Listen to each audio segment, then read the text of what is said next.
Hello, everyone. Hopefully you can hear me because I don't stream. Okay, just to let everybody know. Okay. Hello, everybody. My name is Tanya, aka TanyaLashea, and welcome to our very first live recording of our very brand new campaign, Happy Camper. This is a Kids on Bikes hack called Kids Campin that I created a couple of years ago. And we are now playing a full campaign for the first time. Hopefully you can see everyone's avatars. We have all of our players that's going to be playing with us today. And so hopefully you enjoy watching us live. It's going to be a lot of shenanigans in between, which is why we're doing a live recording. And we hope you enjoy. So real quick, this is going to be basically in the style that we do our videos on YouTube. If you haven't checked them out, they're at Agent Journey Podcast on YouTube. And then we also have our website, that's Agent Journey Podcast. It's essentially an intro and then our game and then an outro. So what's going to happen is I'm going to quickly do this little spiel saying hello to you guys. And then we're going to run an intro, and then we're going to hop into the game with the players, and then it'll just go straight into an outro at the end. And then hopefully, if this is recording properly, it'll go up tomorrow as a recording on our socials and things like that. So let me go ahead and get myself together here, and we're going to go ahead and run the opening for Happy Camper, and hopefully that works because I don't know what I'm doing. Okay, let's go ahead and roll the opening, and then I will see you guys back here in 1 second.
Okay, that looked good on my end. Hopefully everyone else saw that. I'm seeing a thumbs up from Barbie, so I think everybody saw it. Okay, players, go ahead and unmute yourselves as I do the quick intro here. So hello, everyone. Welcome to the Aging Journey podcast, where we explore the strange and unusual experiences of growing up in time in various systems, as well as provide a safe space for diverse role players to explore aging and other lived experiences, unite diverse communities, and decrease social isolation through online gameplay. Today, I have Static, Pan, Benji, and Lynn, and we are going to be playing our Kids on Brooms hack, Kids Camping. I am your GM, TanyaLashea, aka Tanya. And so I think we can go ahead and get started by having everybody roll a d4 for no particular reason. No particular reason. No particular. First roll of the game. And the highest I'm gonna roll the whole time. Is it a 2? It was 4. Wow. I know. What did everybody else get? That's a 1 on my end. Feels like I that's got a already starting the 2. game on a really good omen. Oh, yeah. Pan and Static. Or Static, you already told me, but Lynn? An 18. An 18? On a D4? On a deep, I rolled the that's wrong impressive. thing. I'm so Wow. sorry. I got so distracted. I'm so sorry. That's really impressive, though. That's going to be Really a 3. impressive. I also got a 3. Oh, you two roll again, Lynn and Pan. Okay. Oh. That's going to be a 3 again. Now we Oh. got a 2. Okay. So then, Pan, you are 2, and Lynn, you are 3. Now I'm going to roll a d4 to see who gets to open our game today. You're going to live. Don't worry about it. Oh, good. Oh, sure.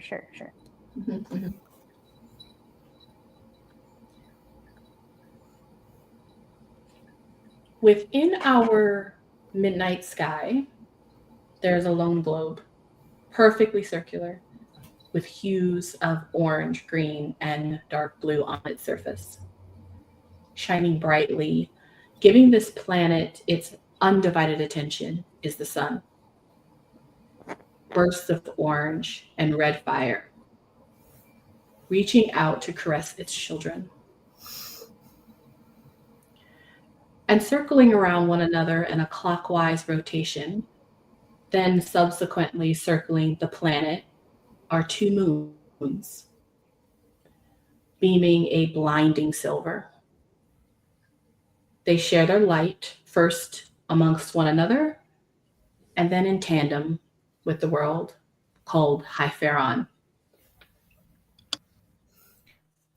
Bare feet step lightly onto the sand, followed by a long train of like a silver white dress, which melds into silver, sleek, long, straight hair, fair skin, almost white, and a sunken face with cold eyes, on a beautifully haunted face.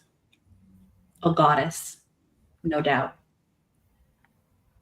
The moon's light shrouds her in silver, and the light green of the water behind her shifts to a dark blue as it reflects the 2 moons. There is only silence. There's no life on this planet, newly shaped and now christened. The goddess drops to her knees and lets her hands dig into the sand. She closes her eyes and imbues powerful magic into this unnamed land. Shimmers of silver roll off her and cover the sand in a gray fog. And then it seeps in deep into the soil. She opens her eyes. Once a smoky gray, now a milky white. Juniper, you are a little baby. You're a little baby Juniper now, no more than 3 or 4 years old. Tell me what your younger self looks like. It's night, probably well past your bedtime, and you are tucked in bed. Oh my goodness. Of course it was me that has to start.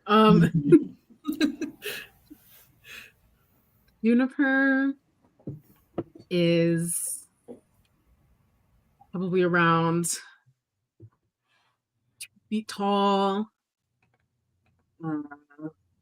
wearing a nightgown with one of her favorite cartoon characters on it. A mess of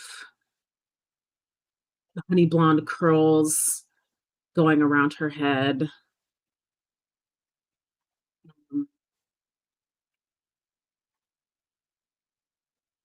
And I don't know, I guess just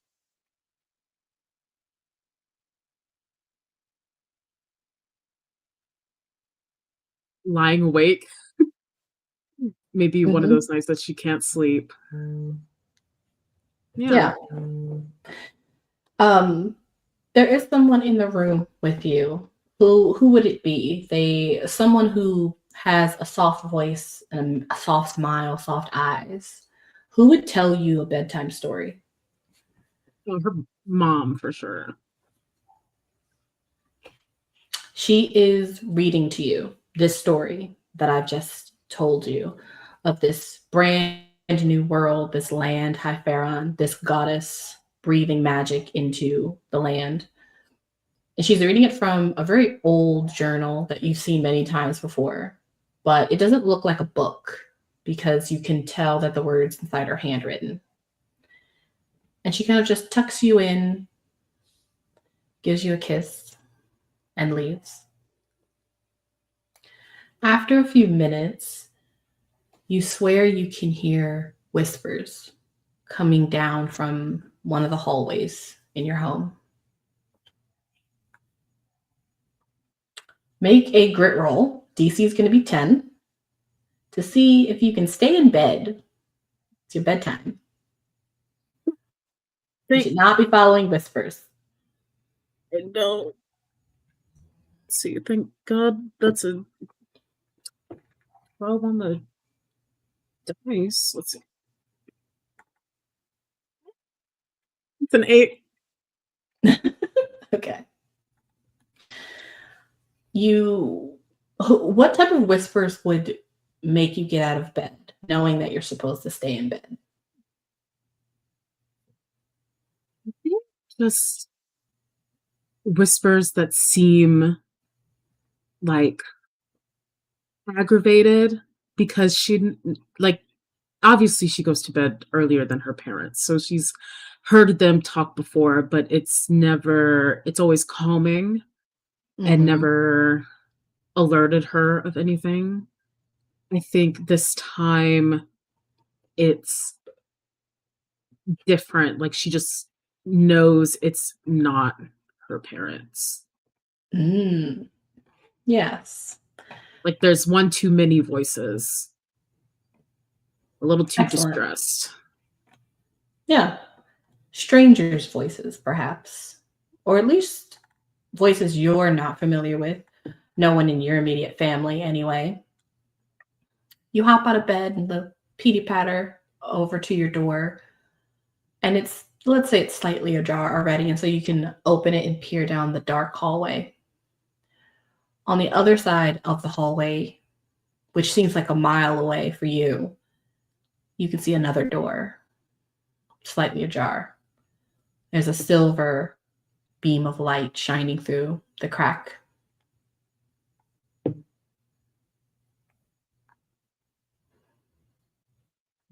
I get closer to it to investigate. As you approach, by the time you get a little bit closer, you can clearly see that the light is on inside.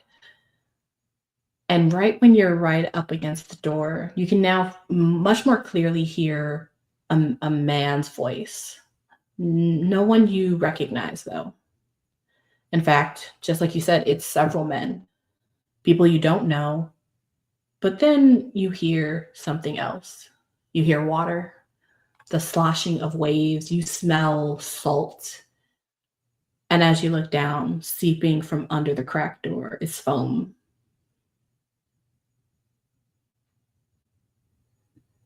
I think in this moment of surprise at seeing something she definitely shouldn't, so that's not supposed to be here, she gasps and backs up, like when the water almost touches her toes. Of course you would.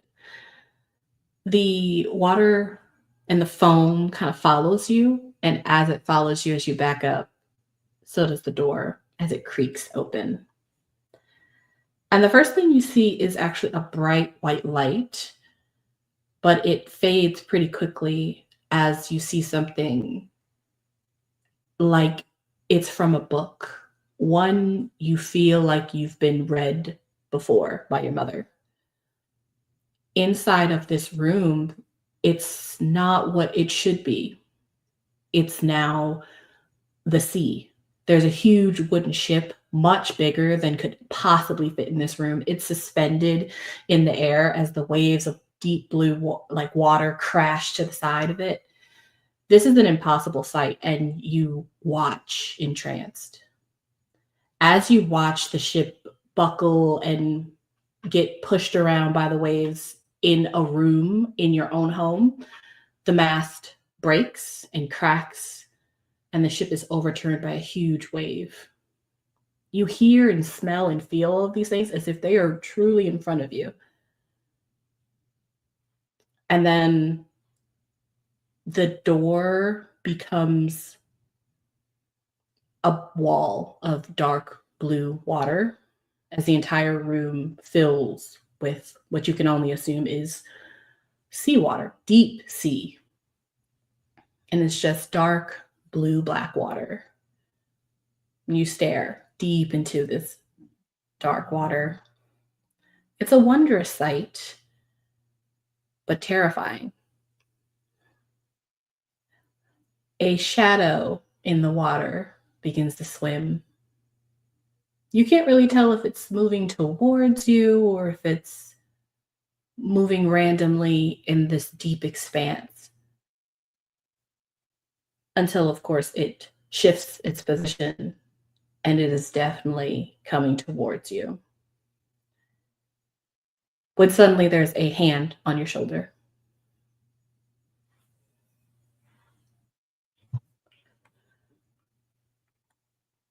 I turn to look at whoever touched me. It's your mother. And she kind of just looks down at you. Juni, what are you doing up?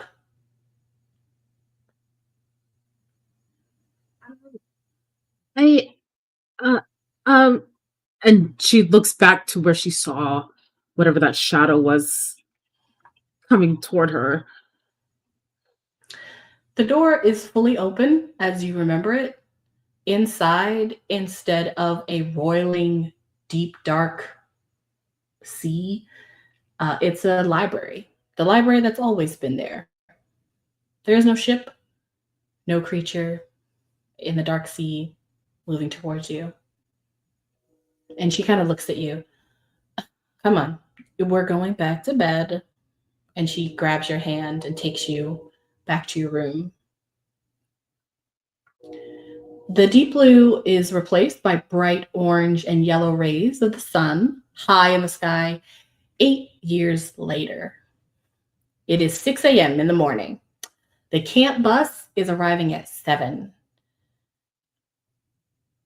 Lynn, what are you doing at 6 a.m. in the morning on the day where you are supposed to go to your first day of summer camp?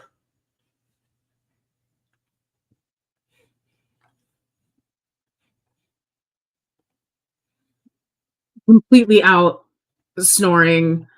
Of course. Like in the pose that like someone who's fallen down the stairs in Family Guy is in. Still that mess of curls all over her pillow. Totally forgot about it. I love that. Do you have an alarm? Yes, she's pressed snooze 4 times. This is probably the 5th or 6th time that the alarm has tried to go off, but it has, at some point, it has been fallen on the ground, gone under some clothes, and it is sufficiently muffled. But I'm sure that someone has to find it. What do you look like, and what is your familiar doing? So, Juni, wearing her bedtime clothes, probably just a t-shirt and some shorts. And she is about, how tall are 13-and-a-half-year-olds? She's like 5'3", and has, sun-kissed brown skin and freckles, and still has that honey blonde hair. And her room is like the typical preteen's room that you would see in a Limited 2 magazine. And just shows my age. And her familiar, a black and white bunny with the pattern that makes it look like he's wearing a shirt and a bow tie and pants, is the one getting that, is the one becoming the alarm. And I think he just like hops onto her face to wake her up. Absolutely. In fact, he doesn't just hop on your face. He has somehow been able to pick up the alarm, and is like thumping his paw on your chest with the alarm on your forehead. Like, I got it. I got it. Up. I'm up. She says as she turns over. As he jumps off of you, the door swings open, and it is your mother. She has her rollers still in, slippers still in. She is also woken up late. And she just goes, Junie, get up right now. 5 more minutes. She takes out of her robe her wand and flicks it, and you are flung across the room out of your bed.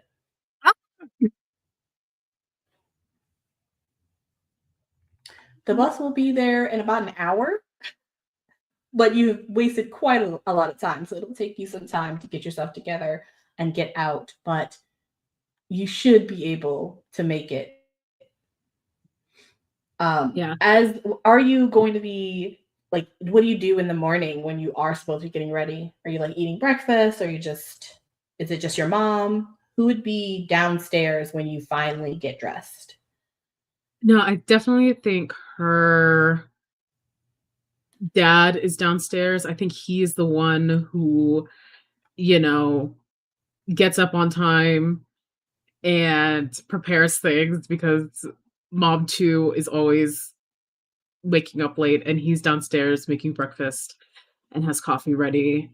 And so I think after she like quickly gets dressed and all and gets her stuff together, she runs downstairs and eats some breakfast and says good morning to her dad. He is currently doing your paperwork for camp. Most of it is done, but he's just double checking a couple of things. But on the table, you can kind of see there are 2 pieces of paper. One of them is mainly like a welcome to camp type of letter. And then the other one is a little bit more detailed. It tells them like, pick up and drop off locations. It tells them the address. It gives them all of the important information so that your parent knows what they need to do. What are you eating for breakfast? Definitely waffles. I think, out on the table is like the breakfast you've always wanted to wake up to before school, that the main characters never eat because they're in a rush. But she does eat it. Just like fresh fruits, pancakes, bacon and eggs, freshly squeezed orange juice, all that jazz. Wow. I love that. You are eating your breakfast, and on the table are basically a couple of consent forms, and then one little document that specifically shows you, if I can pull it up. I don't know if this will look like when I pull it up, but let's see. Specifically shows you the date and like the time and the location, as well as there's a short little letter from the camp director. Let's see. This will pull up for me. Aha! And your father hands that to you. So if you want to read what this says. Yeah. Let's see. Happy Camper Company. Welcome to the Klein's Camp 14-day adventure package. The camp is not dangerous, but it's your responsibility to stay alive.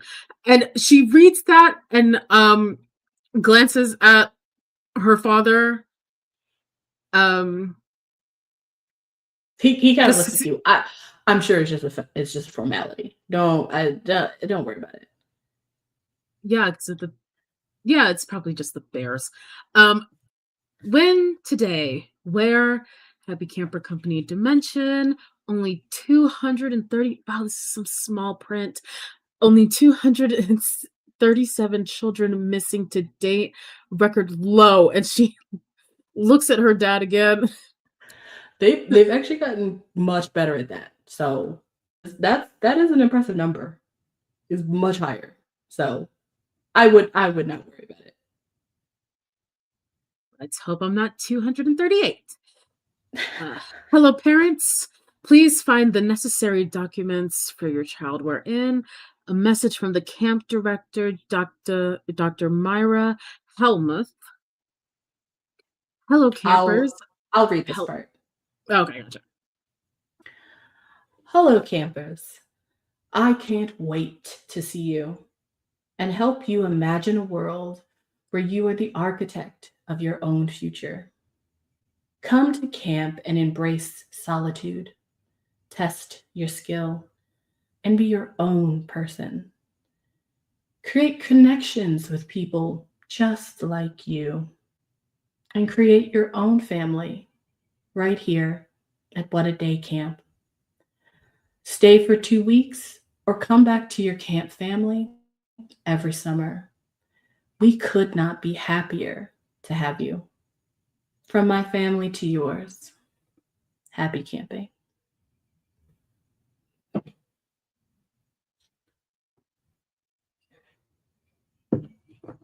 For questions or concerns, blah, blah, blah, blah, blah. Okay, camp, what a day, blah, blah. Yeah, sounds great, simple enough. You're going to love it. I hear they have all of the things, all the fun things that kids like. You do the string thing, right? You make bracelets, right? With string, right? That's a thing at camp. You do make bracelets with string. I hear there's an archery course. You like archery, right? You like archery? I don't think I've ever done archery. Well, I think it's a really good skill to pick up. So you should a definitely lot. try out archery. That's a lot coming from you. I feel like, a couple of months ago when my doctor said this camp would be good for me, you were like really, really concerned about me attending. Well, it's already paid for. So it is quite expensive. So I think you're going to have a great time. Yes. Because it's already paid for, as I've said. Right. So eat up, kid. Bus is going to be here in, he looks down at his clock, 15 minutes. So eat quickly. As he goes about doing whatever he's doing, perhaps he's getting another plate. On the table, you also see another document that he was reading that was specifically like for the parents. Let me pull that up. I got assets over here. Look at me. We're super fancy. Here we go. Okay. So basically it just says, Dear camper, What a Day Camp counselors, staff, and volunteers pride themselves on providing your happy camper with the bestest, most funnest summer ever. For a limited time only, we are offering a discount for our brand new 14-day Magic and Adventure program. Only $2,500 a week. This program includes 13 full days and 12 nights, kind of classic camp activities like sleeping under the stars, roasting marshmallows by the fire, and telling ghost stories. Perfect for new or experienced campers. Your consent is required. If you approve, please return the lower half of this form payment and a picture of your child. And then it kind of gives a list of some things that they should be giving, as well as if they need to give any medical information. It also says, and this is something no one has told you yet, that no brooms are to be admitted to the camp.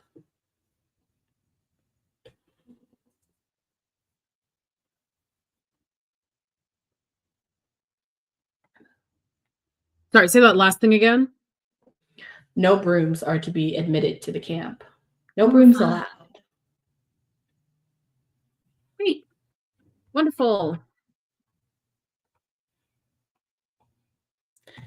As you are finishing up your food, you hear the distinct honk of the bus.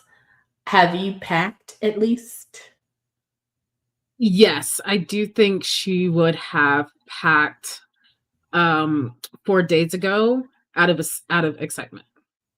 Okay. So You, she is prepared. yeah.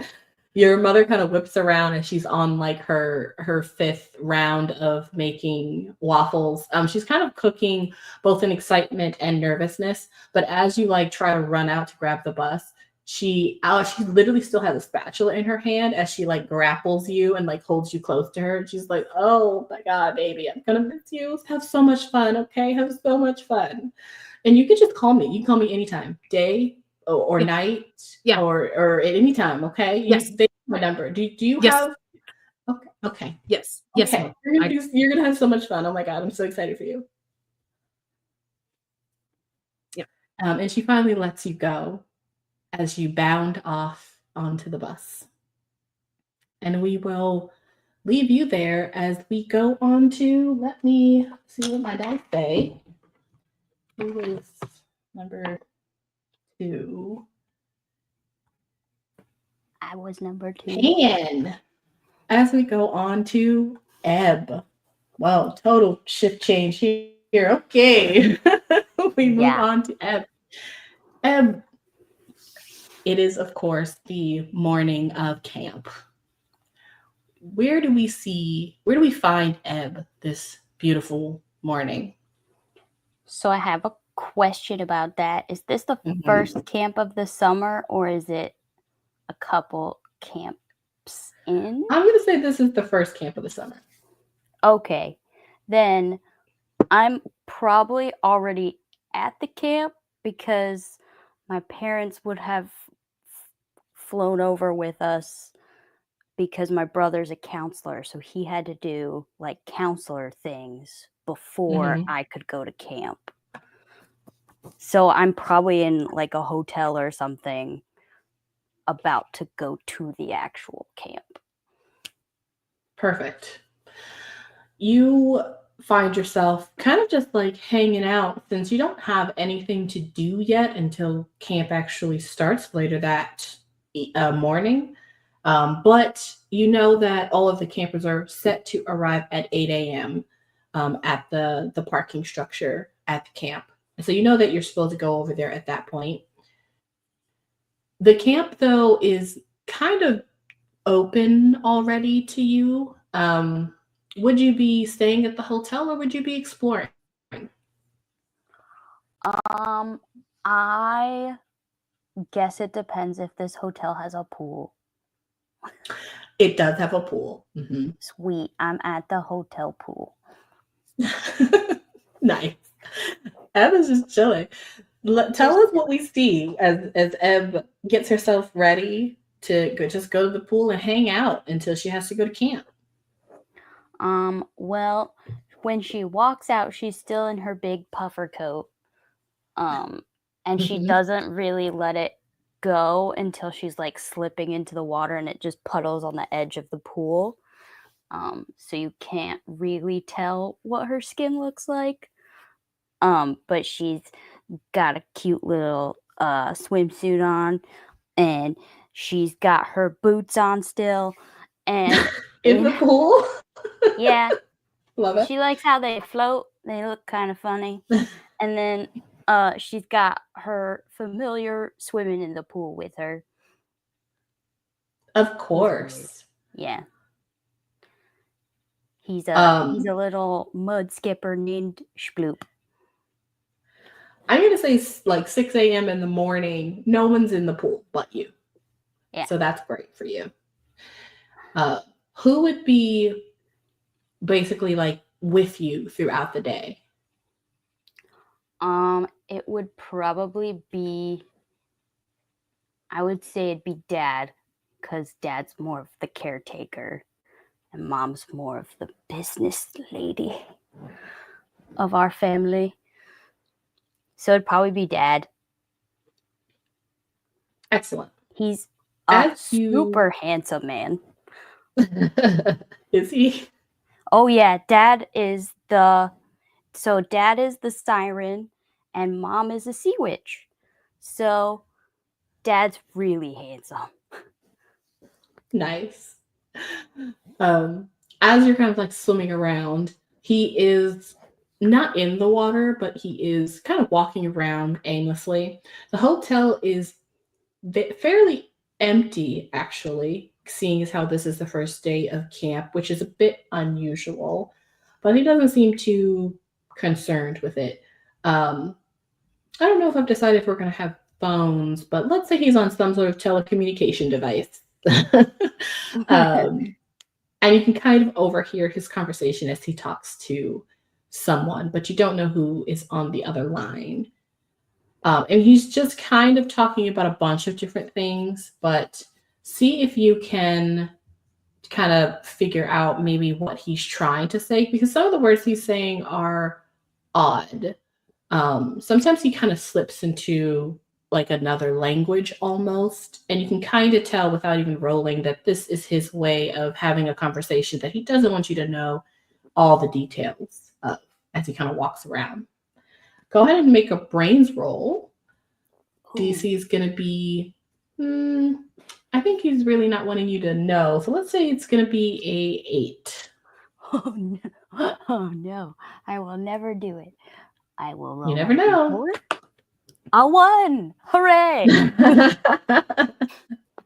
Oh, I get an adversity token. You do. Just a reminder to everyone, this is Kids on Brooms. And so if anyone fails a roll, that they get an adversity token and they can use that for future rolls. Oh, and Okay. also, because I'm easygoing, I get 2 adversity tokens. Because I'm great at failing. You kind of hear him say a couple of things, and you don't know who he's talking to on the other line, but he says some words you do recognize, but they don't really make any sense. You just don't know what the context is. But he talks about like a moon, he talks about like a rock, he talks about like meeting like after camp is over to like get some stuff done. He's also talking with this person while he's holding like your camp schedule, because in between he kind of looks at it and then looks at like the available courses, and he'll start to like write some things in of what he thinks would be appropriate for you to take, based of course on your mother's suggestions. Dad. Yeah. I want to take cursed items Yeah. class.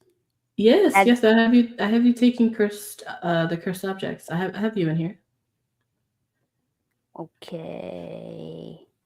Yes, but you know, there are a lot of really, really great options. We want to make sure you have a full experience.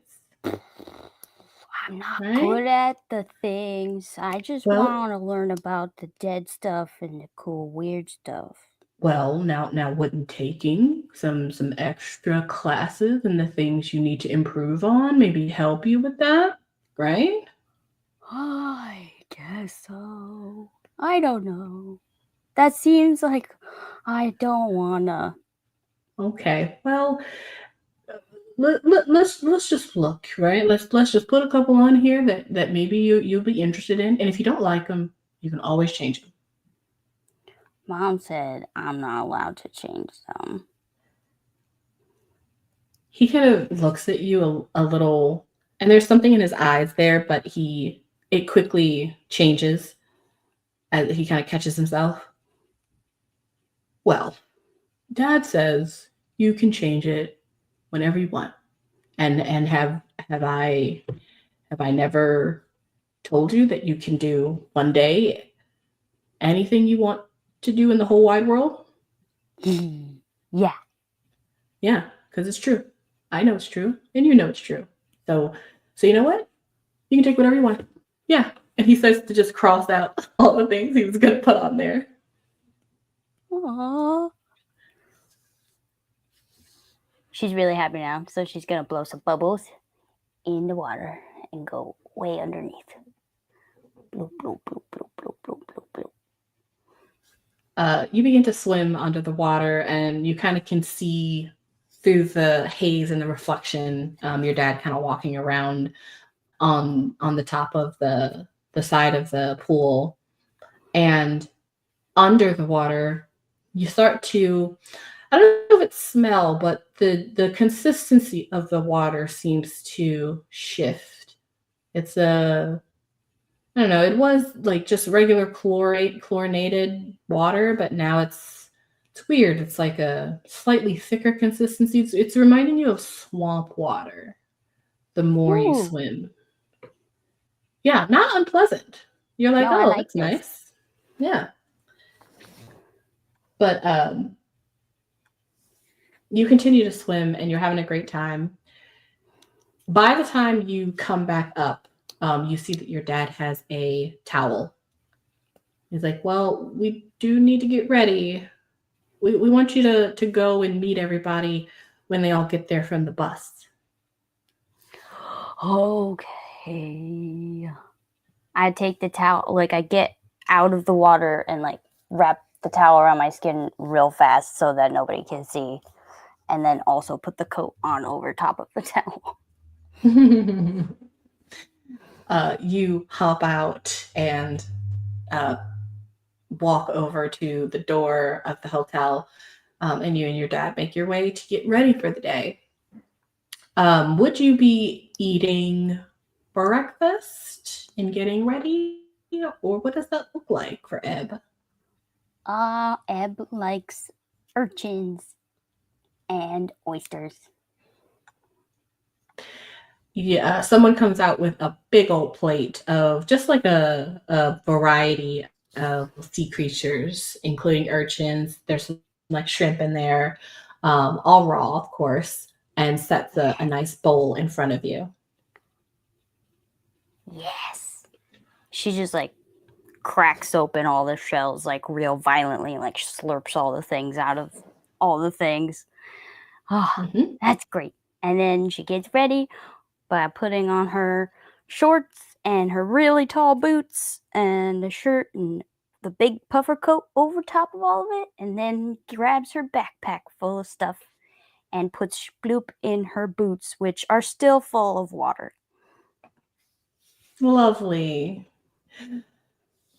You and your dad, you could just walk from the hotel to the camp entrance, and so, or where you're supposed to meet, where all the buses are running to. And actually, as you guys walk out of the hotel and then are walking down the street to the meeting area, you see a line of buses coming.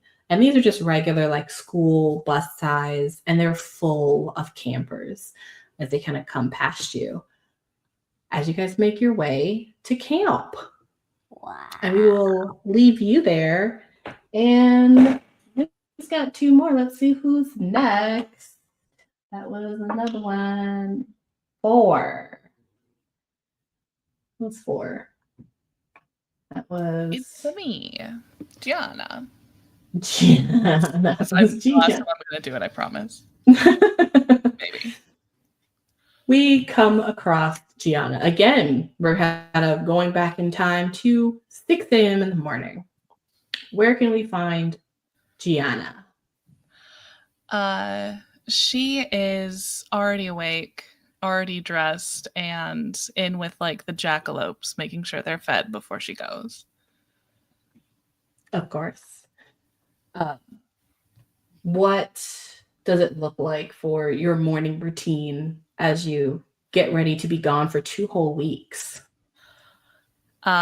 She is going to her favorite of the critters that her family keeps in residence, starting with the jackalopes, then going on to some of the others. But she spends the most time with the jackalopes, like scritches each one and make sure they get a couple of extra pieces of carrot. And then as she is, giving them like little treats, Galileo, her flying fox fruit bat, is on her back, stealing as many of like the fruit pieces as he can get. Oh, yes. In fact, he's not just stealing the pieces and eating them, he's storing them away.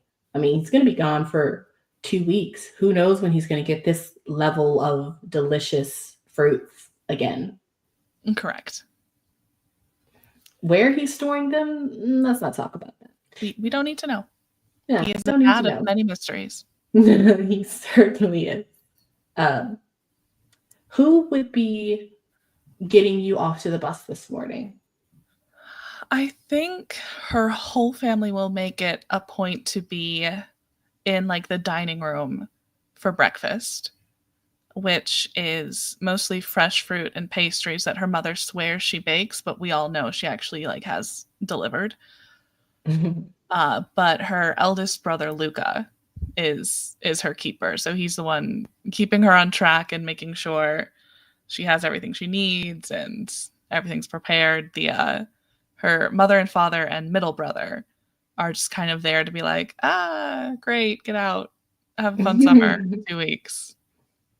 Perfect. Your middle brother is not eating breakfast because your mother is like pestering him. He's just like, eat your breakfast. Eat your breakfast. You're not eating it. You're not eating it. That's not eating it. Because he's playing with a little hedgehog who he has put in his like cereal bowl. And he's just kind of, dunking him, and he's getting out of the bowl. And he's putting him back in the bowl. He's playing with a hedgehog in his cereal bowl, as you do. Yeah, that's got Mateo written all over it. Your older brother, though, who is the one kind of helping run the household here, is looking at your paperwork. And you see the 2 pieces of paper that I've already described. But he looks a little more distraught because of the price tag. But you can kind of see he has like a calculator, and he's kind of like scratching his head. He has a pencil. He's been kind of crunching the numbers because not only are they paying for like the camp, but that's not the only expense. And so he's just trying to make sure that you're going to have a good 2 weeks. And so he's doing that right now. But as he sees you walk in, he goes, "All right, kid, this is going to be a good time, right? Are you excited?" Yeah, this is everything I wanted to do with 2 weeks of my summer. Thanks, Luca. It's going to be awesome. I was only able to do the weekend camp a couple of years ago, but man, happy camper camps are phenomenal. They're hard to get into. They're expensive. But they're also really great. They're like top quality. And the missing kids thing has really decreased, really, like, to be honest, quite a lot. So yeah, great. I know it would be a great loss to the Marino family if I wandered off into the woods and never came back. he puts his papers down and kind of like shakes his head. He's like, "Okay, don't say that. Don't. Come on. We literally couldn't run without you." Oh, sure. Who's going to feed all the little sweet animals that aren't worth that much money? That's Gia's job. It's not a job. I did it when I was your age. Look at me now. Yeah, still taking care of the sweet little harmless animal called your little sister. Well, you're welcome. You're turning out great, by the way. So I'm doing an amazing job. Oh, yeah, you should get a raise. I should get paid. I think Mateo's the only one that gets paid. You all look at Mateo, who at this point you're not sure from where, but he now has 3 hedgehogs. And they are kind of like stacking a hedgehog and a Pop-Tart, a hedgehog and a Pop-Tart, trying to make some sort of, I don't know, tower of hedgehog Pop-Tarts. So he's having fun with that. And your mother is she is trying to clean up the kitchen while also making everybody lunch and also trying to make a bigger lunch for your brother before he goes off to work. And she kind of turns around to you and she goes, "Oh, sweetheart, you look so precious. You know how to get to the bus and where you're going, right?" Yeah, Mom, I'm gonna be fine. Thanks. Okay, good. I'm sorry, do I need to pack you something? She kind of looks at your eldest brother. Do I need to pack her something? And he goes, No, they provide the meals. And she's like, "Oh my God. Okay. Well, have fun. Kisses." And she literally does like the double kisses from afar, like across the table, and then Yep. turns back around to finish what she was doing. Well, at least I don't have to deal with her cooking for 2 weeks. She looks back at you. I can hear you still. I'm right here.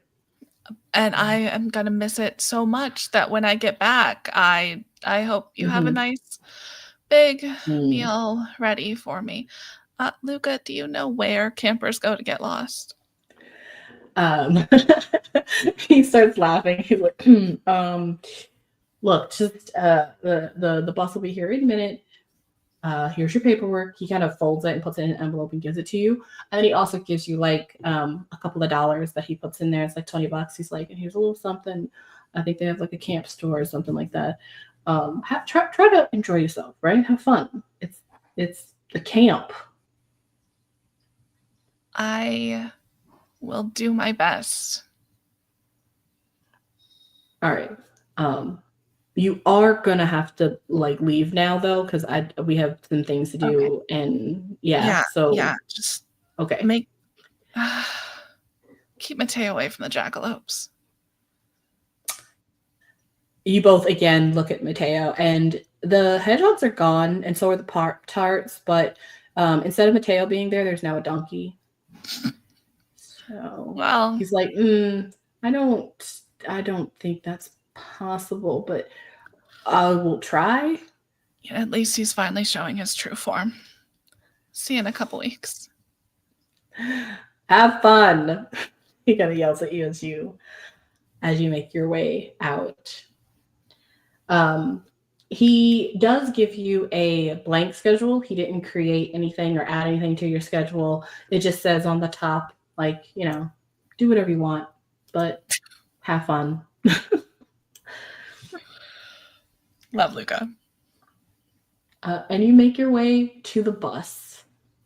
And now we come to Hayden. Benji. Once again, it's 6 a.m. in the morning. Our last 6 a.m. What is Hayden doing? And where is he? And what does he look like? Hayden probably is at 6 a.m. probably still laying in bed. He's awake. He's been awake for probably about an hour or so now, but just hasn't like taken the chance to like get out of bed.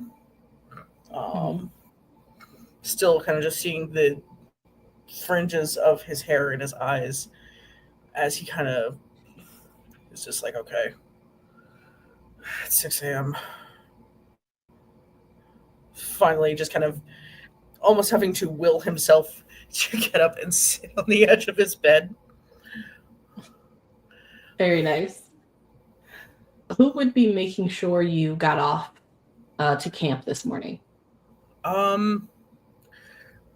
Really making sure he actually sets off probably would be one of the live-in attendants that his family has, but he would still probably expect to find, his mother, father, and older brother Michael downstairs to at least kind of see him off. But outside of that, it's thankfully at least he's been packed for a couple of days. Probably is in getting up and getting ready, seeing that there has been something of an outfit laid out for him to kind of keep up with the sort of appearances his family has. And he just completely chooses something almost the exact opposite. He's just t-shirt, a little more rugged jeans, flannel overshirt, and his Doc Martens. Perfect.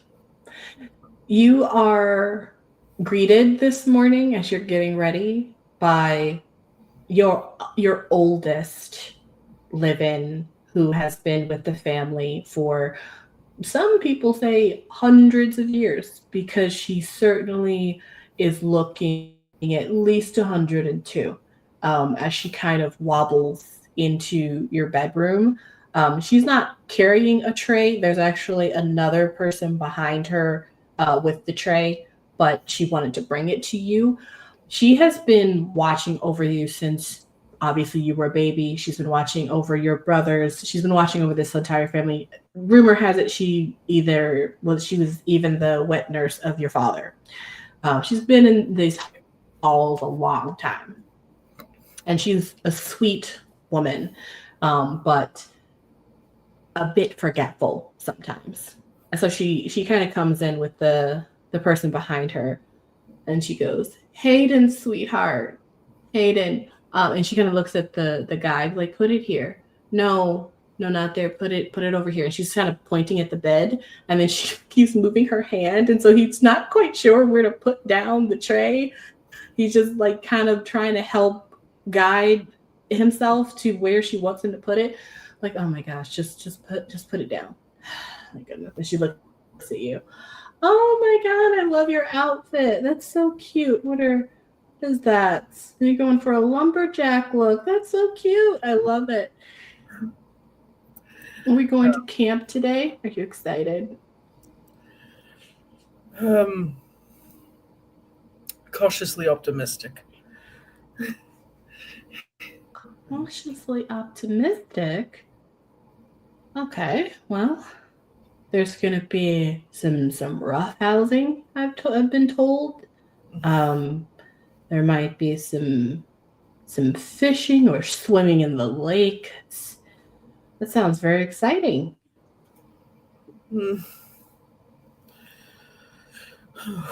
Stuff that I know was more Matthew's strength, but I'm hoping it'll at least provide some decent escape. Well, you might just find some adventure. And she kind of winks at you. Now come eat I got you some porridge and some eggs. And I know you don't like the toast, but this is actually, I just made this toast this morning. So I think you're going to like it. And she kind of starts to scoop the food to you. You know that this woman, what do you want to name her? She kind of fit the aesthetic. I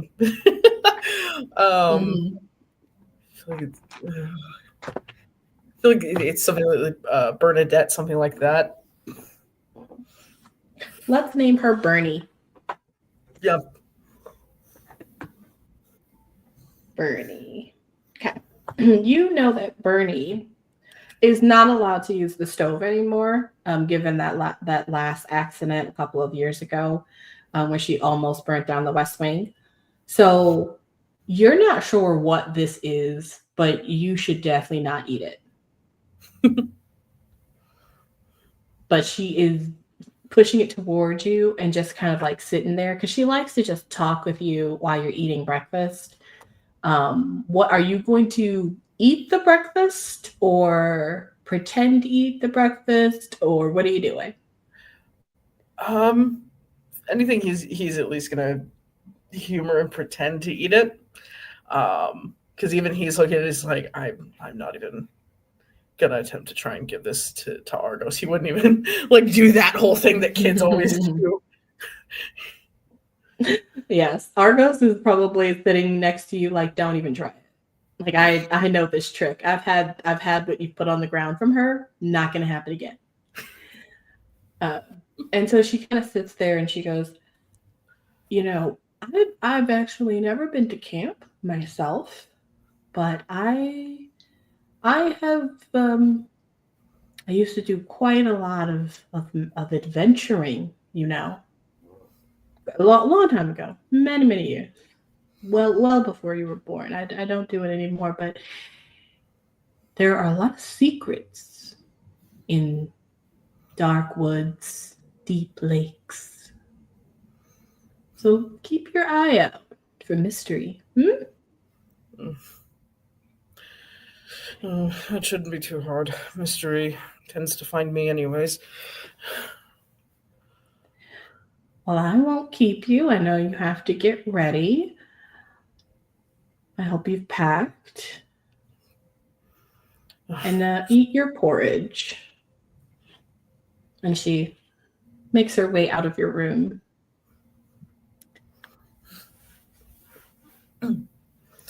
Once you can tell she's just far enough out of earshot, anything like that,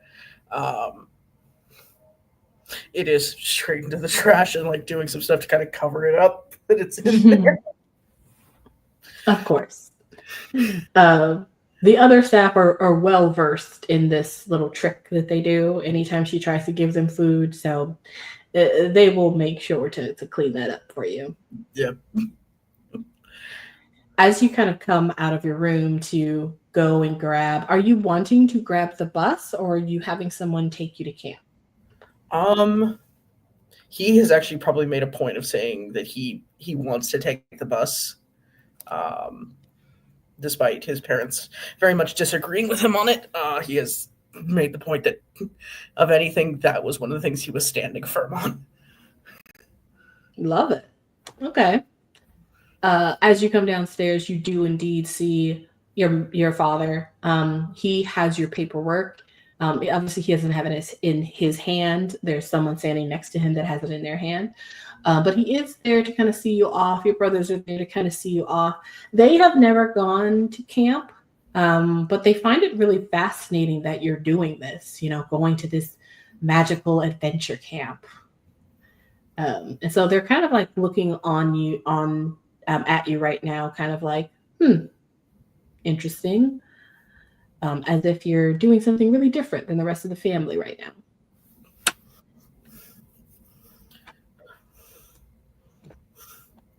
Just kind of notices that, just kind of drops his gaze, because, he can tell his siblings are probably more intrigued just on the whole camp thing. He's also kind of used to their stares of occasionally whenever he locks eyes with them, because there's a part he's gotten so used to it of not occasionally processing how odd it is for them to see his own eyes, because the fact one of them being a very bright gold, which only then to find out later that's a first time in 5 generations that something has happened, with that being a mark of an oracle in the family. They kind of watch you go up to your father and you avoiding eye contact with them. But of course, your father demands, whenever you guys are in the same room, that you make eye contact with him. And so he just waits for you to look up at him. No. Once he's kind of right there, it is meeting eye contact with his father. Just, I want to thank you again for letting me do this. Yes, well, you are headstrong, I've found. I hope you learned something from this, trip or vacation? What is this called for people? He kind of looks over at the servant next to him, and the servant just kind of says, I think it's called fun, sir. Okay. I hope this is fun, I suppose. We will be continuing your brother's studies for the next few weeks, and so I will expect you to still have kept up with those so that you can be at the level I expect when you return. I know. That's most of the courses I've asked for are purely educational. Yes. He kind of puts his hand out, and the person next to him gives him the envelope that has his insignia on the front.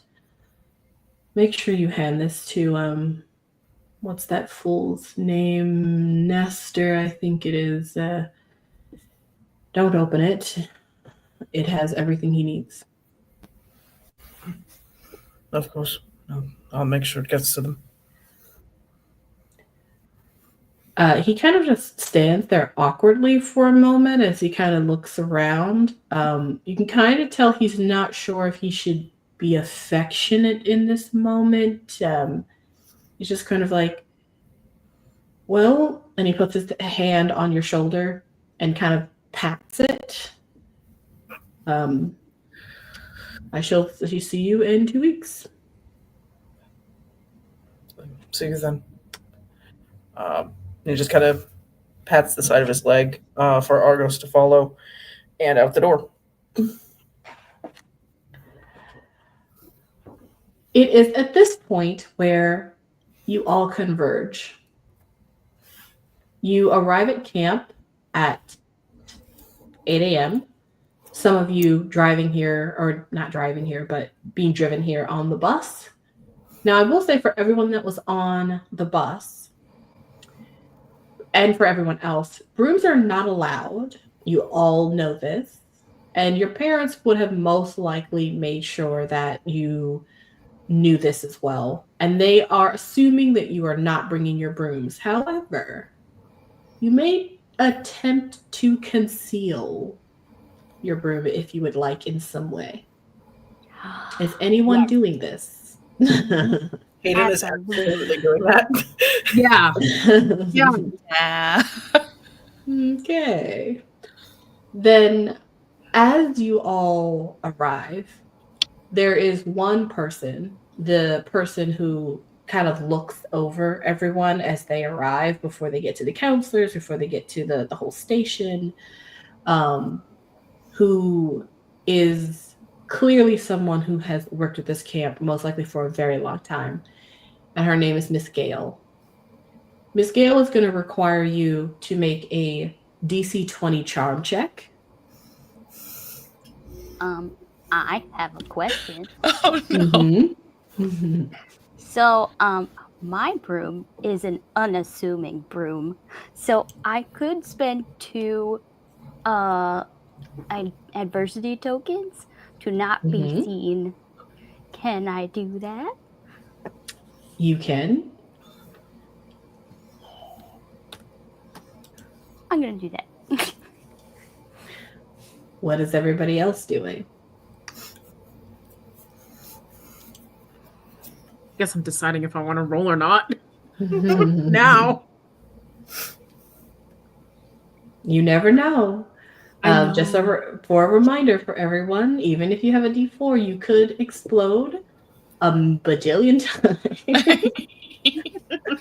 And it has happened before, so it is a possibility. DC 20? Mm-hmm. Oh, no. That's crazy. I got a nat 20.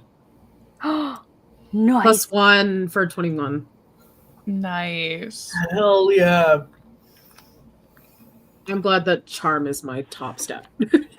Right. All right. That's Ebb and Lynn, was it? Yeah.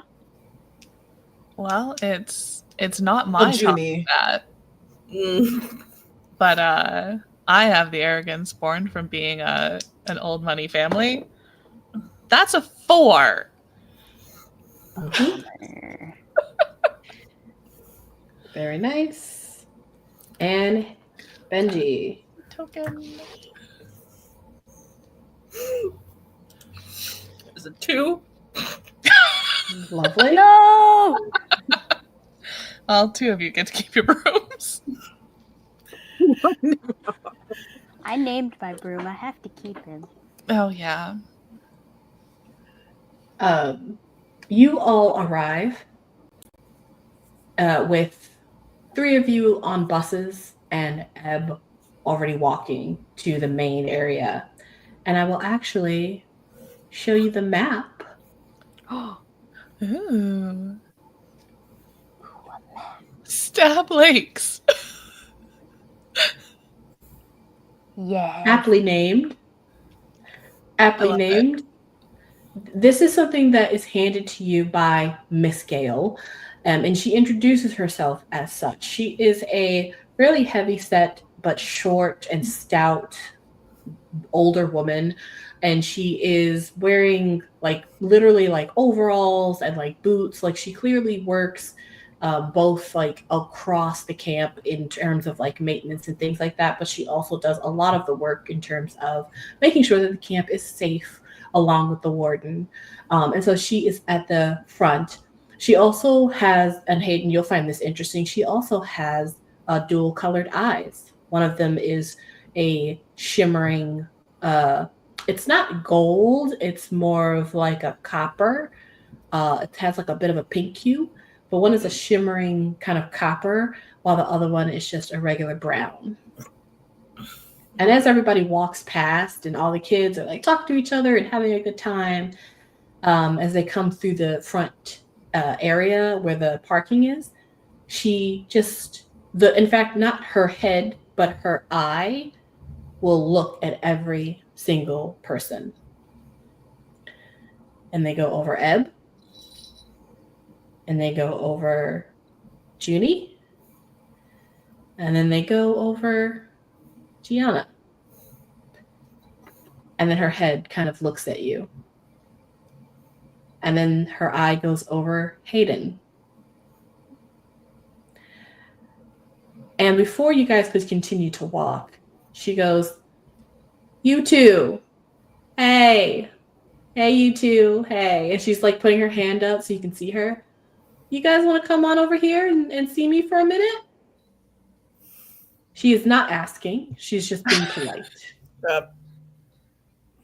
Yep. Yeah, of course. Yeah. Hi, ma'am.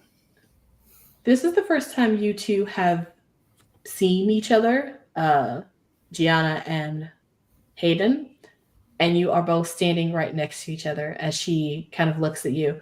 Now, granted, as she's looking at both of you as you're right in front of her, her copper eye continues to move, scanning every child that passes you by.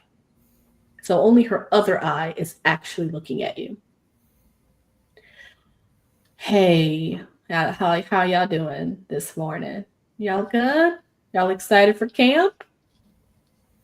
Yeah, this is gonna be an adventure. How are you? "Well, thank you for asking. My name is Miss Gale, and I am doing so well this morning. Did you all get the letter that said no brooms were allowed?" Oh, my brother read that. She looks at you, Hayden. I think my father might have. He may have just been a miss to tell me. I see. You know what? Absolutely no problem. Because you know what? And she snaps her fingers, and both of your brooms basically get teleported right behind her. Because we have the safest security here. Okay, so I'm just gonna lock these bad boys away, and you will get them after camp. Cool. Y'all have fun now. Thanks. Thank you. Where exactly are you gonna lock them up?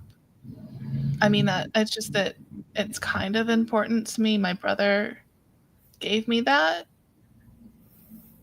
Absolutely. We take the utmost responsibility for these things. I am going to put them up in the main area. And she kind of points to the main office cabin that's on the other side of the parking lot. That is where all of the administration is. It is locked up tight every night, and we are there all day into the evening. So it's going to be so safe, almost impenetrable. She kind of smiles at you. Could I like visit it sometimes just to say hi? Of course, of course. Just let any administrator know and they'll let you right in there. Awesome. Okay? Don't worry. You kids have fun. Thanks. She kind of shoos fun you two yourself. away. She kind of shoos you two away. And you do not have your brooms. But they are on camp property. Lynn and Pan, as you guys come in and she scans you, you are able to slip past with your brooms. However, just be aware that that is not the only time that that is going to be checked for. She wasn't born yesterday. Okay. So always have 2 adversity tokens.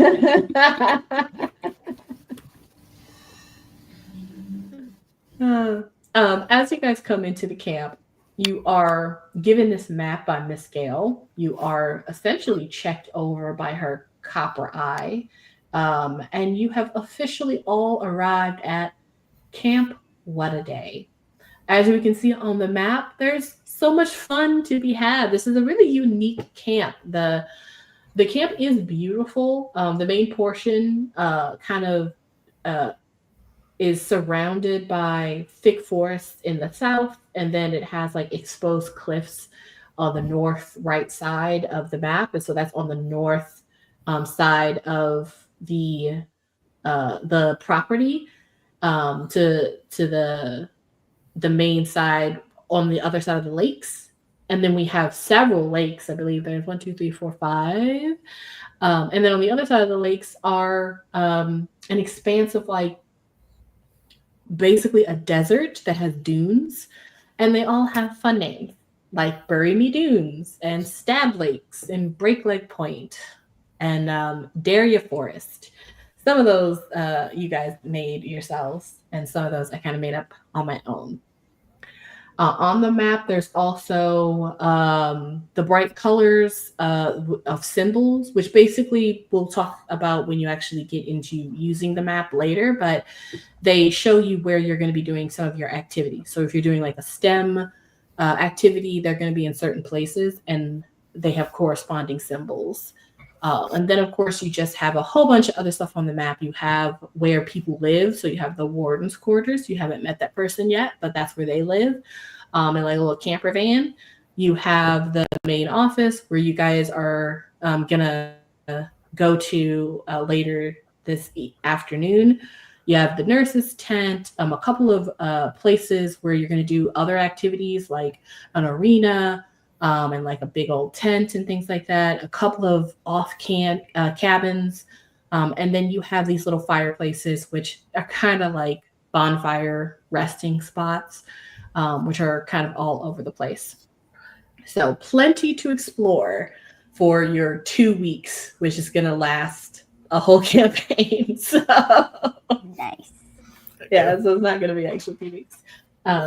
So as you all come together finally, there is a counselor finally like at the like right in front of the main office. Like as you guys come out of the main area where the buses dropped you off, you are now in front of the main office, and the main office has a bunch of stuff on the outside of it, which are like check-in tables, and there's a whole bunch of counselors around with clipboards, and they're giving everybody directions, and there are tons of kids just around, milling around, walking around, following direction, not following direction. And you guys are 4 of many. But eventually you are crowded into a group so that you can be given directions and instructions by this one counselor. There's about you guys and like 20 other campers that they have put together so that they can give these announcements to. She is kind of like a tall, thin girl. You'd say a young woman. She can't be more than like 20 years old. She's just wearing regular blue jean shorts and white sneakers. and she has like two long cornrow hair braids that are really long pigtails on either side of her face. And she kind of just like yells at all of you, but not really looking at any of you in like specifically. She's like, hello, campers. Okay, welcome, welcome. So my name is Mickey. Welcome to Camp What a Day. So this is what's going to happen. Okay, I need eyes on me. Everyone, ladies, girls over here, eyes on me, please. Okay, listen up, everyone. These are just going to be quick instructions, but I do need you to listen so you can do what I say so we can get this day moving and you can have fun, right? Okay, so you're going to first go to Mr. Elf, and she points to a gentleman who is a couple of like let's say like a block or something like that, right next to one of the tables, who is standing there, and he has a table in front of him. You're going to give him your paperwork, and he's going to check your schedule. Then you're going to move on to the table right next to him, and you're going to see Counselor Jake.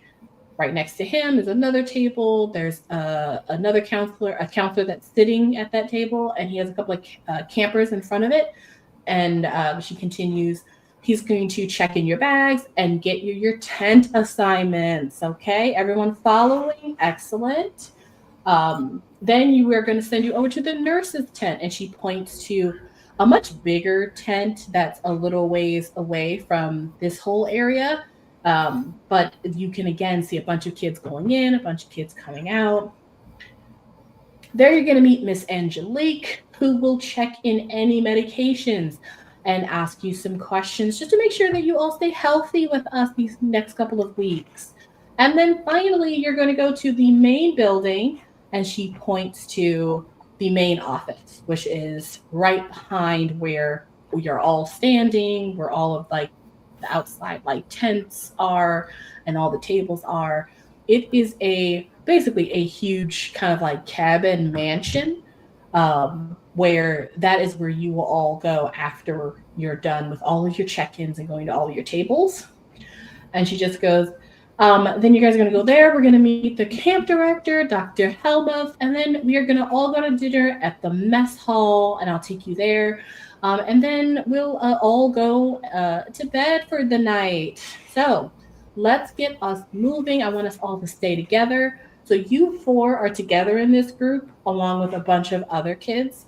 And she's wanting you all to stay together with her and like another counselor, just to have you all go through all of these places together for the next couple of hours, really, before you will finally get to you guys' tents. So essentially you go to Mr. Elf first.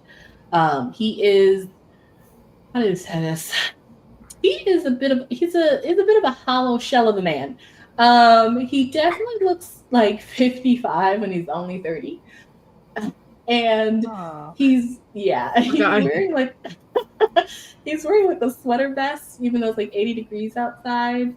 And you can even see him like dabbing his forehead with a handkerchief because he's sweating.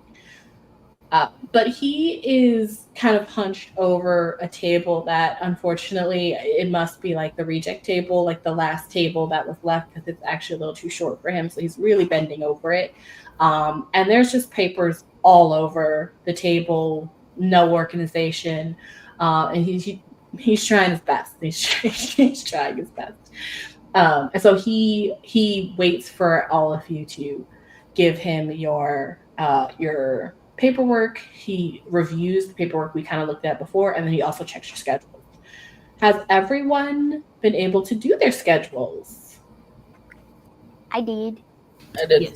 Yes. Oh, wow. I was really expecting somebody to be like, I didn't even work on that. So for visuals, for anyone who's watching this, this is a example that I provided in like the booklet for how to play this game. And then there's an edible version where this is all empty and you can fill in what you want, as well as a course selection. And then also what each course actually means. So this is kind of what their schedules will look like, except for they're doing a 2-week campaign. And so there's no pickup on Sunday. And then this is the activities that they can choose from. So really quickly, because the players already know this, but I am going to just say this out loud for the podcast. But there are 3 types of activities. There's STEM, adventurer, and worldly. So they can select any of the available activities to fill in their schedule. They just have to make sure that they have some sort of a meal, like at least one, so a breakfast, a lunch, or a dinner every day, and at least one downtime every 2 days. And they cannot take 2 of the same activities in one day. So they have magical skills, they have outdoor adventures, and well, those are different names. This is the prototype, but they have STEM, adventurer, and then worldly classes that they can take. And all of the players already know what each of these things are and what they do. And so they were to make a schedule for themselves that they'd like to do. So I'm glad that everybody did that. Perfect. Okay. So he just checks on anyone's schedule. Does anyone have any questions for Mr. Elf as you all come up and give him your paperwork on your schedules? Now is the time to ask. No questions? Don't think so. I'm sure Okay. I have one, but not that's coming to my brain. Well, you'll have to find Mr. Elf on camp.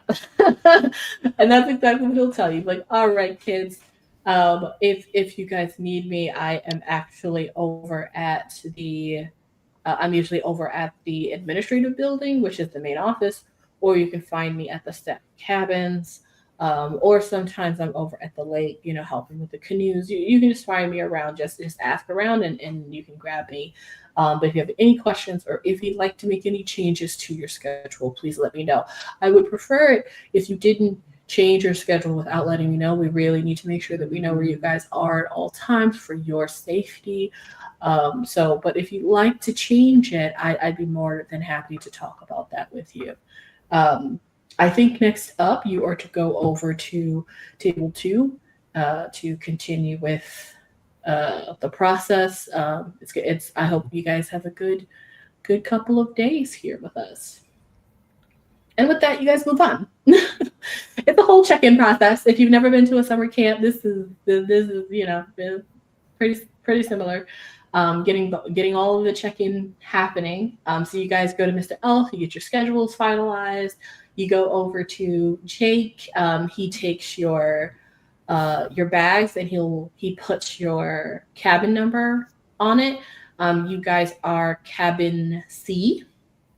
And you can kind of see over here where the mess hall is. There are a bunch of like little campsites. And so you guys are basically in the tent that are C. And then he puts that label on your belongings, like all of your suitcases and things, and then puts those on a cart. And that cart will be taken down to the tents for you. Excuse me, I want to keep my backpack on. I need my backpack. Thank you. Jake, he's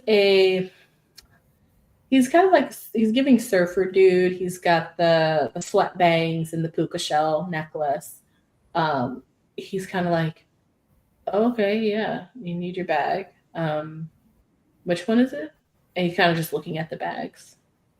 It's this one that you're about to take from me. I need it with me. I don't want it to go to the cabin. It's got to stay with me.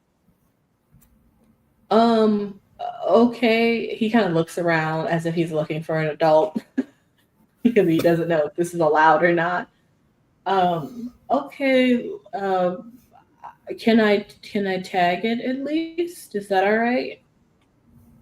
Oh, yeah. You can put a label on it, but I need it to stay with me. And Sploop, it's very important for our health and safety. Oh, okay. He kind of looks down at your med skipper. It's like, oh, cool. And he tries to fist bump him. He Sploop puffs out his chest and screams at him. He's like, okay, different. Here you go, kid. And he puts the pack on the label on yours that says Camp C, and he lets you keep your bag. Thank you very much. Finally, you By the guys way, go to Have the. you? Oh, sorry. Go ahead. Have you seen Flo? Have I seen what? Flo. He is a counselor here, doing something. I don't know. He's really handsome. He's like 17.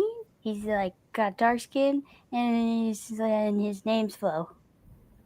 Oh, what would your brother's camp nickname be that Whoa, only like other campers would call him?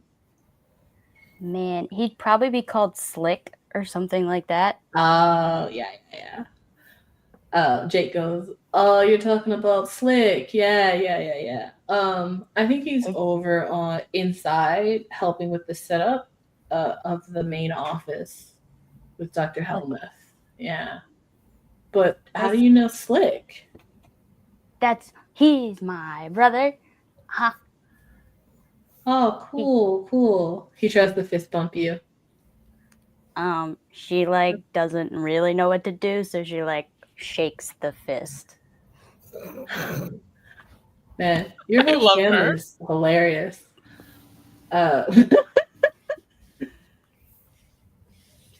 You guys move on to the nurse's tent, the last stop before you get to go and see this announcement that you're supposed to see in the main office.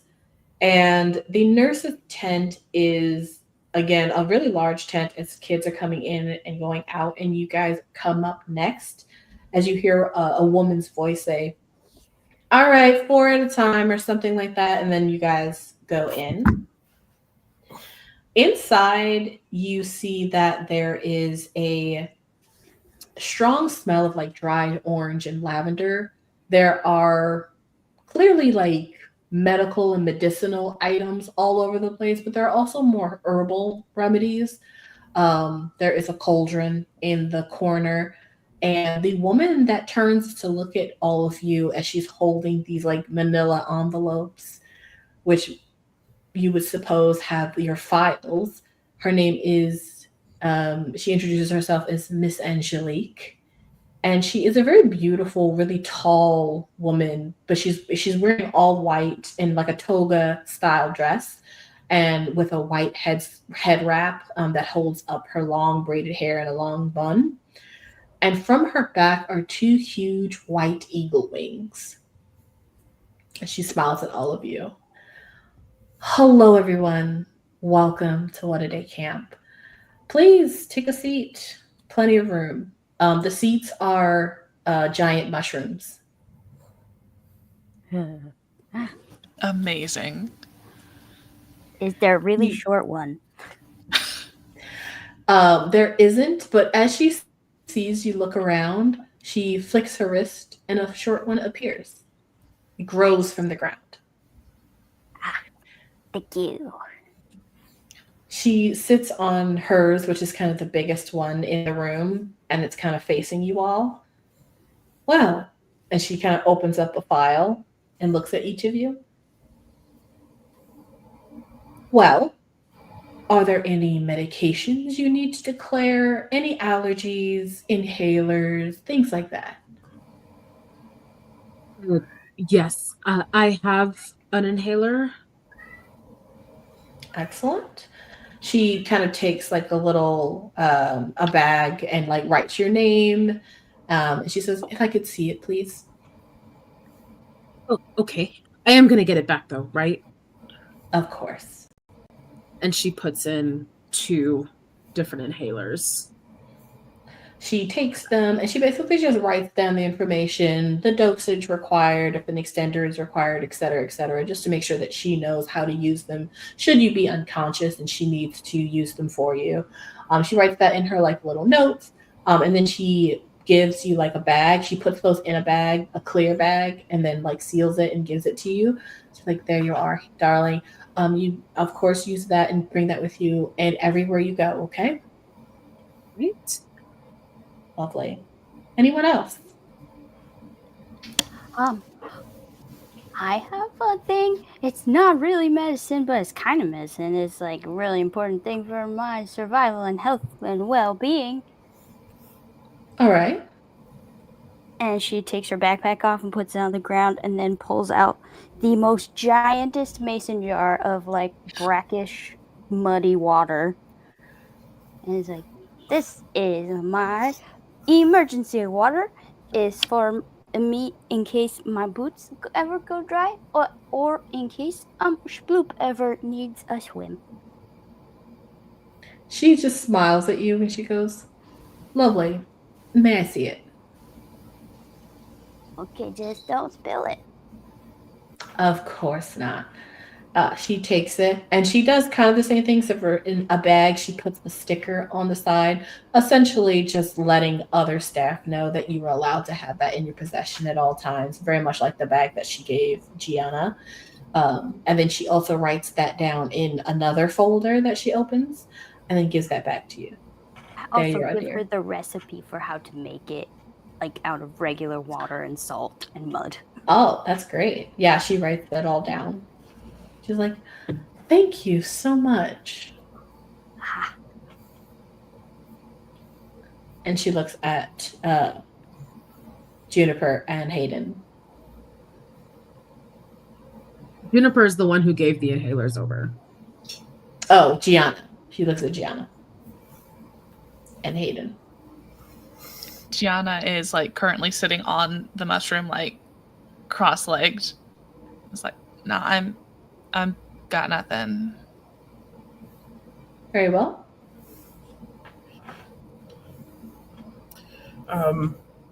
No medications, but occasionally I go into a little bit of a trance-like state. Thankfully, he kind of gestures down to Argos. Thankfully, my familiar is aware of what to take care of in that, but thankfully it's nothing medical, just something that kind of happens. As you're talking, she is writing that in another manila envelope that she opens. All right. Is there any process or procedure that you need others for to kind of help you get out of it? No, I usually don't last very long, and I usually just come right out of it. But that's why I keep just the extra water and such on me, just in case. Excellent.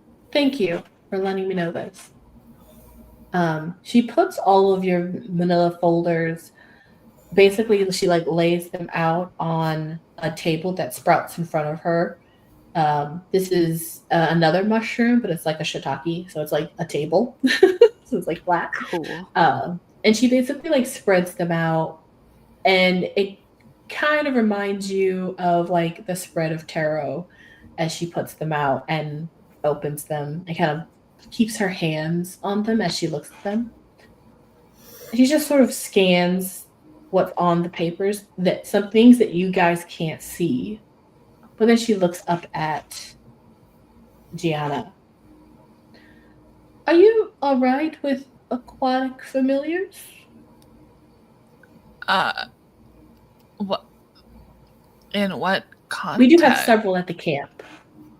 Just making sure you're comfortable with them. Yeah, I mean, Galileo's not aquatic, but I don't have a problem with other things that are aquatic. She picks up her pen and kind of makes a note. Very nice. She then kind of looks over at Hayden. Do you feel good, comfortable? I mean, have you told anyone about your family connections? I'm mostly here trying to take a chance to not live under my family shadow for a little while.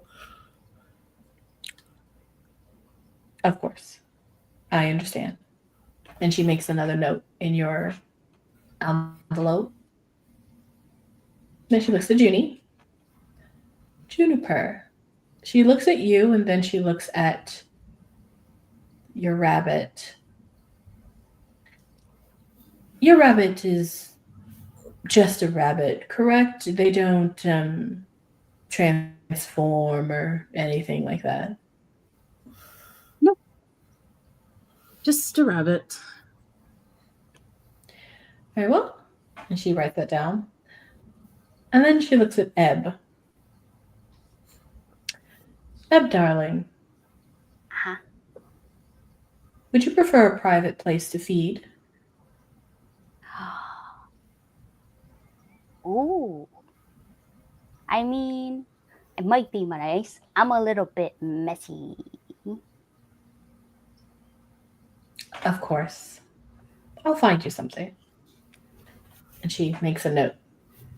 She closes the folders, not with her hands. She just kind of puts her hands together and they close on their own.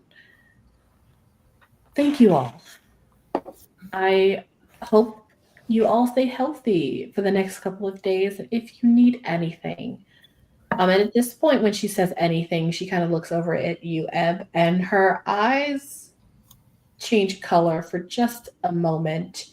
And if any of you would like, you can try to make a brains roll to kind of catch what you might not be able to notice otherwise. But this is going to be a DC 15. This will be hilarious. Ooh, I did not make Oh, that. I exploded. See? Oh yeah. A Ooh, so 4 did and I. a 3, which is a 7. Okay. Not bad. Well, wasn't good enough. It was 13. Okay. Anyone make a 15? I made a 16. Nice. Oh, Wow. Brains is my Wait. highest. nice. Yay, a smart person. Technically 14 with my wand bonus. Nice. Okay. Very close. Just one Oh. off. I'll spend an adversity token to meet it. Okay. So that I was remember Gianna. That was Gianna and Hayden. Good. Ebb and Juniper. This is clearly just a very sweet nurse. It's going to be really great to just have her looking over you two this next couple of days. She seems really, really lovely. I should put mud in her pocket. She would probably love that.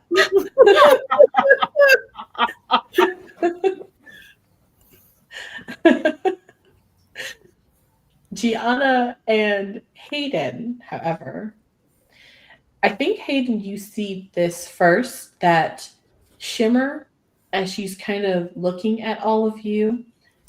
It's a shimmer of her eyes at first, sort of a silver glow that was almost mist, but as you catch it, you realize that the shimmer is also almost like an invisible one, like the heat wave that you see coming off of like the pavement on a really, really hot day.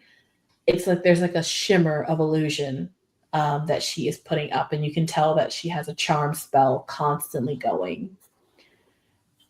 And Gianna, you see this too, but I'll say that since you Hayden got over a 15, you also see a little glimpse of her true self, just where the shimmer, this like heat shimmer, kind of goes over her white wings.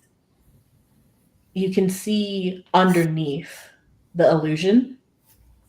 These wings aren't feathery, they are leathery.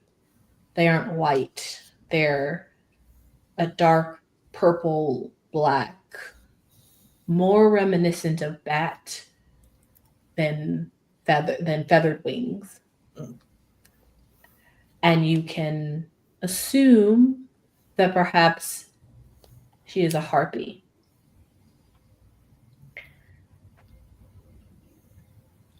She kind of looks at all of you Well, I don't want to keep you. You have a lot to explore for the rest of the week. Have fun.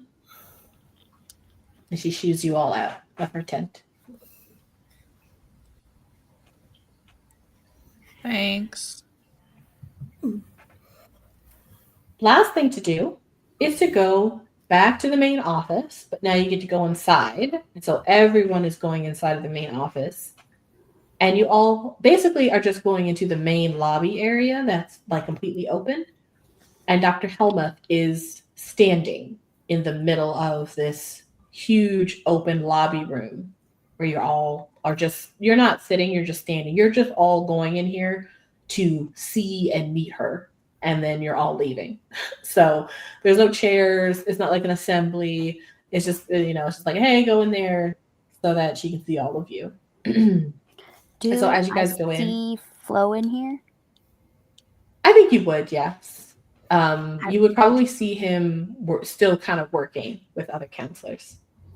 Just gonna like wave frantically at him until he waves back. Would he wave back? Would he wave back? Oh, maybe.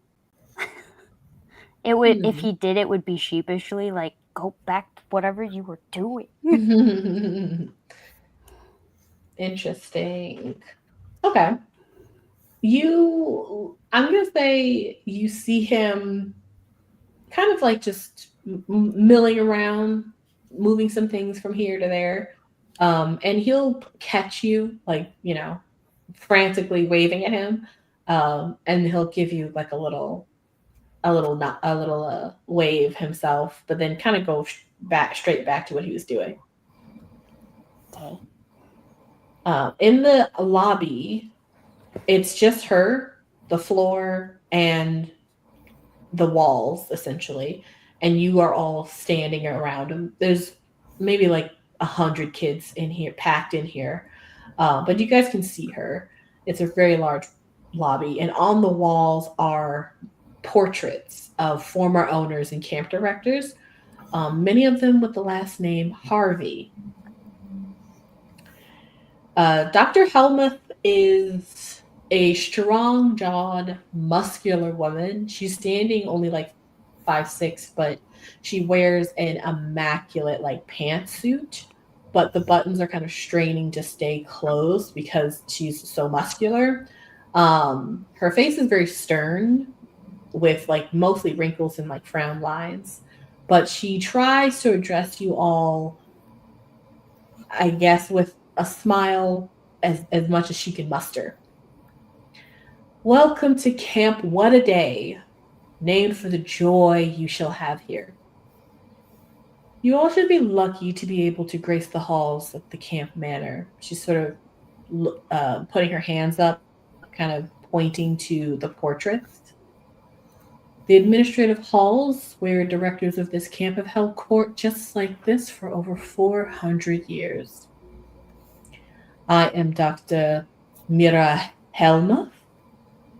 You should refer to me as the doctor or Dr. Helmuth if you prefer a more informal greeting. Do not hesitate to visit me here in the halls or even my quaint little cottage here on the grounds. I would be delighted to have visitors. I'm sure you will be taken care of by Mr. Elf, as she kind of waves over at him, and he's kind of in the corner, but he kind of gives like a little sheepish wave at everyone as you all look over at him and then look back at her. And the staff, and of course your wonderful counselors. So welcome to camp, and I do hope you enjoy your adventure with us. And with that, she does a 180 and walks out of the doors that are on the opposite side of where you're all standing, which don't go outside, they go further into the main offices. And then a bunch of the kids there are like, okay, I guess that was that. And then you guys are just talking to each other as the counselors round you all up, take you back outside, and divvy you all up into your camps. And you all begin to make the long trek from the main office all the way over to the mess hall, where you get to have dinner. So you basically just stay on the path the whole way, but on the way you get to kind of see some of the fun stuff that you'll be able to do. You see the forest way in the distance as you're going down the road. You pass by the archery area. You see the lakes in the distance. You see the dunes. I mean, this camp kind of looks pretty cool, actually. As you guys are walking, this walk takes like 50 minutes. There's almost an hour to get from the main office to the mess hall. And you're all in a group together, and you're all in a camp together. Do you introduce yourselves and get to know your new campmates? I definitely think Judy speaks up. And I guess as she's walking with them, she's just like, I know we didn't really have time to introduce ourselves earlier, but I'm Juni, short for Juniper. And I'm so excited to be sharing the cabin with you guys. You seem really, really cool. You know, I was kind of hoping the nurse would ask me a personal question. I mean, like asking about my rabbit, like, isn't necessarily a personal question, but you know, like she asks you guys these questions. That's like more of like, you know, an opener to like talk about yourselves and stuff. But you know, it's fine, I guess. But yeah, hi. Does your rabbit eat people? No, Great opener. no, it does not. Are you sure? Have Have you ever seen it during a full moon? Yes, we do. My rabbit likes to stargaze, so He does. yeah. And she, Juniper looks at her rabbit, who looks at her, and it looks like they're having a conversation with their eyes. Like she may be asking it if it eats weird things. But then she turns her attention back to everyone else. Yeah, I don't have a problem with water things. Like, I'm not as good with them. Like, as far as creature care, I'm not as used to them, but I don't know why she asked me that. I mean, the way you're saying that sounds like you have a problem with water things. Yeah, like your voice is kind of shaky, but you know what? It's fine. It's fine. We'll just, I don't know if you like, maybe you don't know how to swim or something, but like that's what like camp's all about, right? So we can like, you know, work through it together. I can swim. I can teach you how to swim. I know how to swim. I just don't work with water creatures a lot. But like I could. I guess you could teach me to swim better. I don't know. That's fine. Camp is all about, you know, getting to know yourself and working through things that, you know, you may be going through. And there's tons of water activities. So I'm sure it'll be great. Have you been to camp before? I have not. This is my first time and I'm super excited. Oh, okay. So not speaking from experience then. No, but I have heard wonderful things about camps and, you know, and the movies and stuff. Yeah. Makes total sense. I've been to magic school, but not to magic camp. I feel like they're probably similar. They have magic schools? Yeah. Wow. Do you go Or to do you think public wizards school? learn stuff? What? I do go to public school. You say that like it's a bad thing?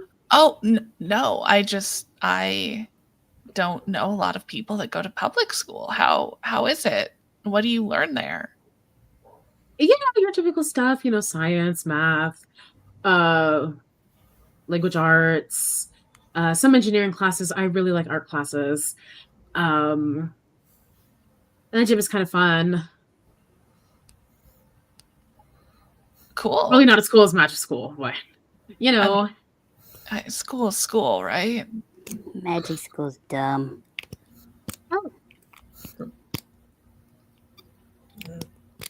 you. Gestures to Hayden. Mind you, they've been kind of just walking along, just kind of listening in, but like not like 100% paying attention. So, when Judy like even just mentions it, it just kind of blinks. It's like, oh, no, I mean, speak for yourself, but I kind of wish I'd had a less personal question in there. Well, Yeah, what's with your weird family? we don't have to. I mean, if you don't want to talk about your personal life, we don't have to ask personal questions. What is your favorite food? Well, I mean, I don't get to have them often, but I just mostly really enjoy sweets. Well, we'll have to get you something sweet then. I hear that camps usually have like shacks or something, like snack shacks with tons of sweets and stuff. So, get you out of your shell a little bit. I have heard that toasting marshmallows is a thing that is done at summer camp. Fire. Yeah, like s'mores and stuff. I have a feeling you maybe shouldn't be left unattended near fire. Yeah, or unattended.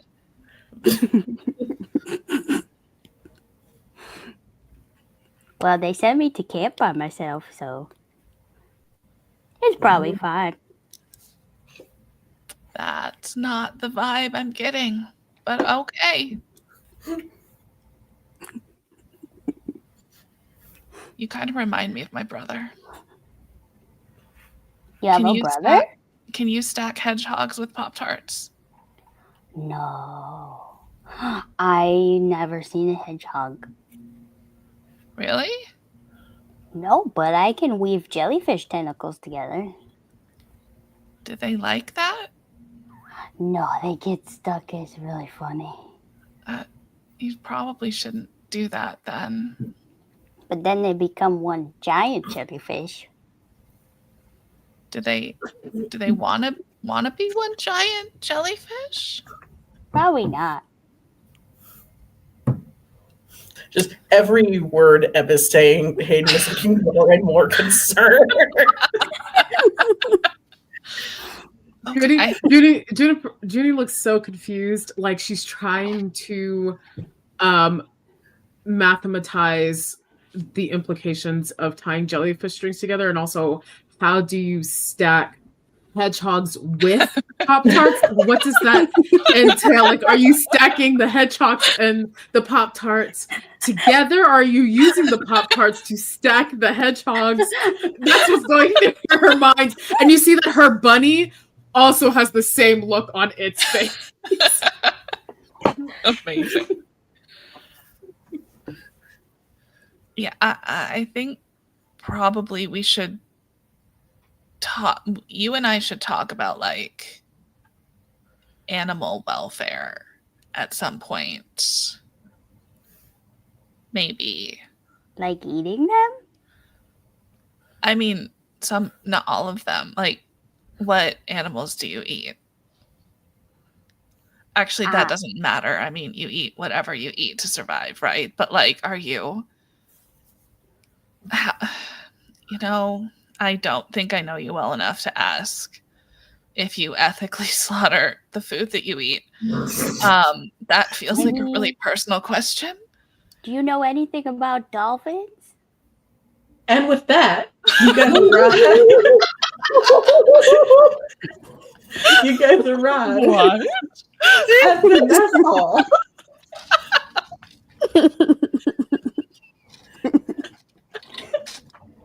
You guys Amazing. arrive at the Savage mess beasts. hall. They are. And 100 of you, these campers are all ushered into this. It's pretty much like a 3-story building, but the building is very, very old. It could be considered a ruin, to be honest. There is no roof. It's fully open, but there are stairs. They are concrete stairs, and they look like that they have been repaired over and over and over again. OSHA would not be happy with this setup as you guys are kind of walking around.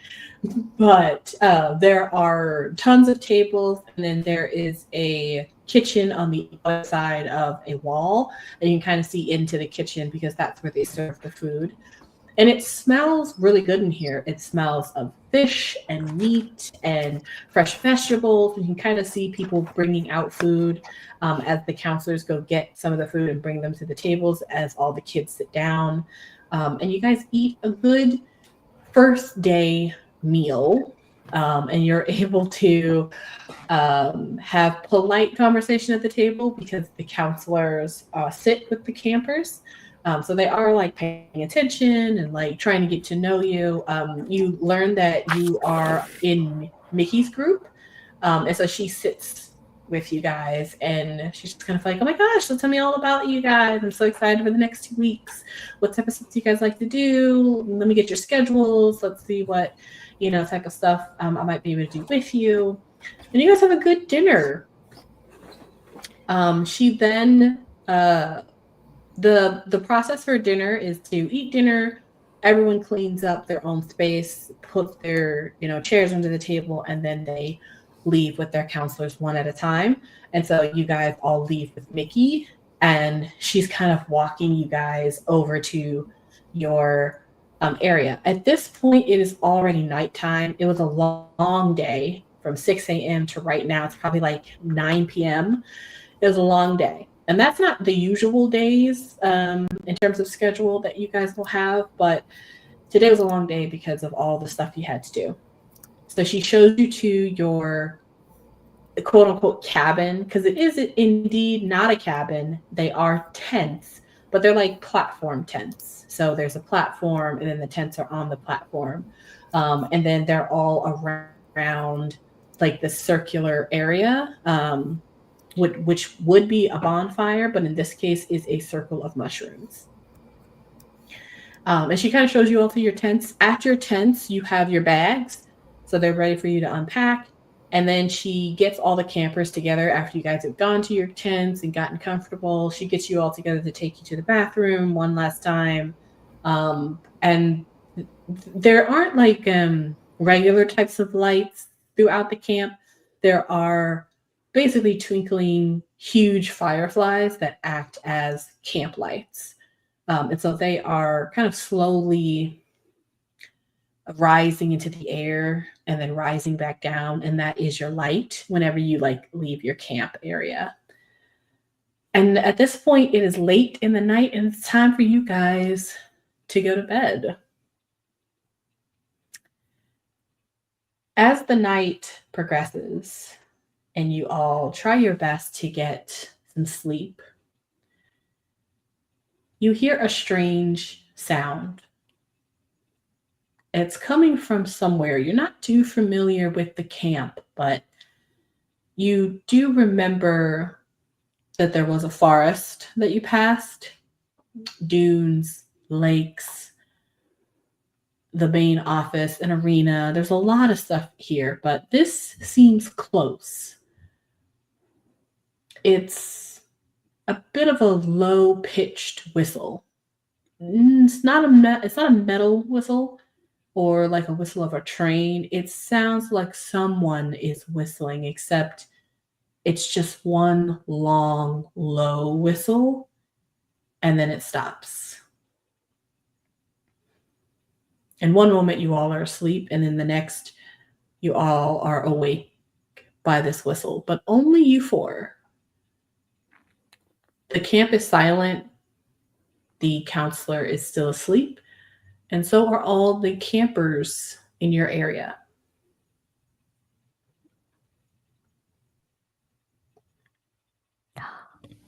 I'm going to try to whistle back. Of course. I love that. Oh, that's pretty good. Go ahead and make a grit roll. DC is going to be 10. Okay. Grit. What is my grit? D10. Okay. Oh, it's a 2. Plus 1. It's a 3. Okay. You all are awoke by this low whistle that is close but still very, very far away, it seems. And then you all, while you're in your tents, hear someone kind of right next to you. So it's one of the people in your tent area whistle back, but their whistle is higher and not as long.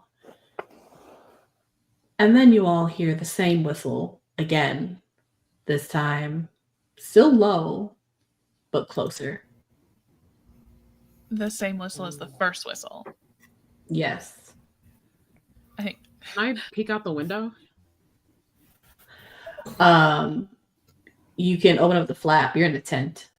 Oh, can I or just open up the tap like very smallly, just enough to like peek out Yeah. an inch. Mm-hmm. Yeah. You peek on out. It's dark, quiet, except for an occasional low whistle. Does it... So if I say someone had wild speak, Mm-hmm. would this be something that was communication? You could see. I don't remember what wild speak does. Hold on. I think it just lets me talk to animals.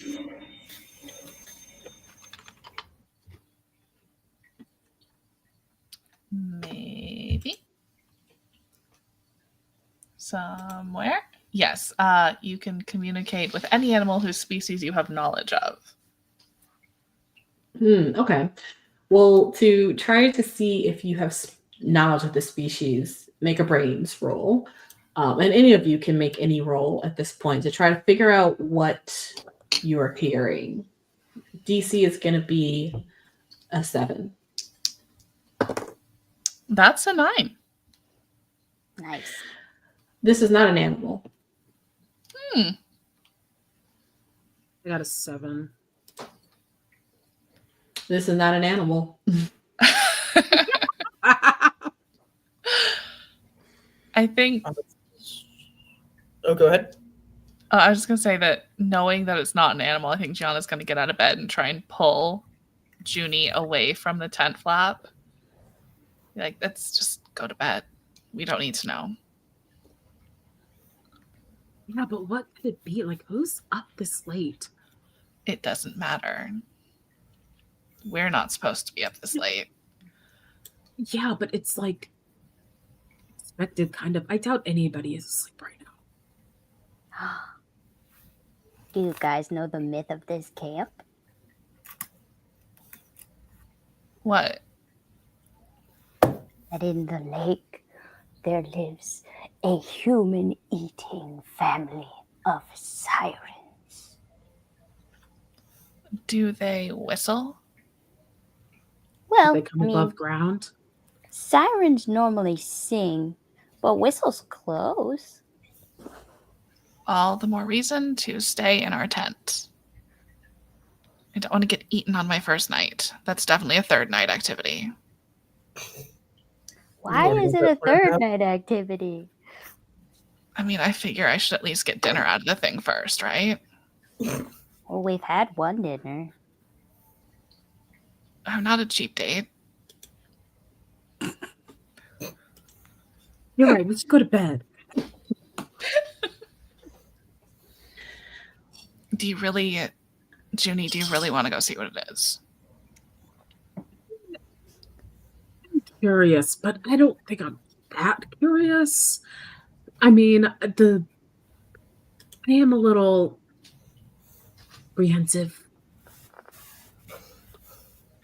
You all hear the low whistle again.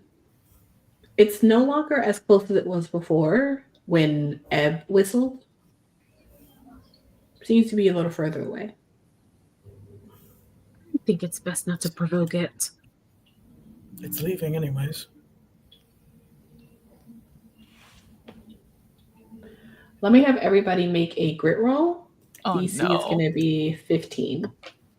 God, I need to explode. Oh, God. Nope, that's a 5. That's a 2. Yeah, I also got a 2. Nice. Go team 2. Don't forget to take adversity tokens. Thank you. I'm forgetting about that. Did anyone succeed? No. As you all are talking, being like, oh, let's just go to bed, you all realize that Ebb is right. There are some strange rumors about this camp. Things you already knew, but a lot of them you kind of assumed weren't real. But this is strange. Hayden, you would even maybe say it might be an adventure. Junie, this might be something worth chasing, something worth learning about. Gianna, this could be something that actually makes this camp interesting. And Ebb could be edible.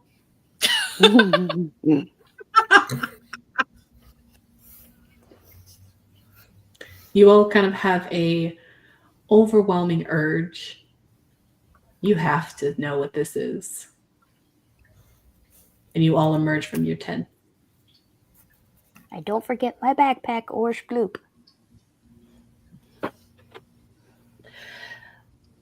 That's perfect. The whistle is coming from the forest. You hear it again. It's always the same like pitch and always as far as it has been, other than that one time Ebb whistled to it. But it seems to just be in one spot. You feel like if it keeps doing it and you just follow it quietly, at least you'd be able to find out what it is.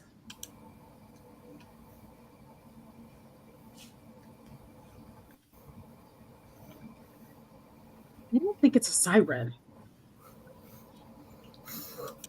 No? No, because it's in the forest. Why would sirens don't have legs? I have legs. Are you a siren? Yeah. Oh, Stand corrected. that actually explains a bit about you, I think. Yeah, be Are there- careful, or Gia may be scared of you. Yeah. I don't know why. I don't have a problem with water thing. I'm not That's afraid scary. of water. Are there forest sirens? I mean, no. I mean, you Sirens guys- live in the water. I mean, you guys go to magical school, right? Are there like other magical creatures that like sing and things?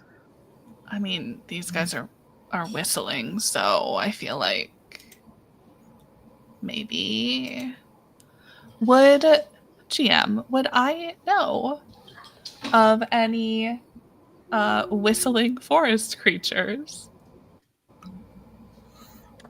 You would, I mean, things that sound like they're making a whistling sound, but you would know they're all some sort of an animal. This, you know, isn't any animal you know anyway. Fair point. gonna, I know a lot about mystical and magical creatures, and this isn't one of them that I'm aware of. So either something really new or not a mystical creature, which honestly is kind of scarier if it's coming from the woods in the middle of the night.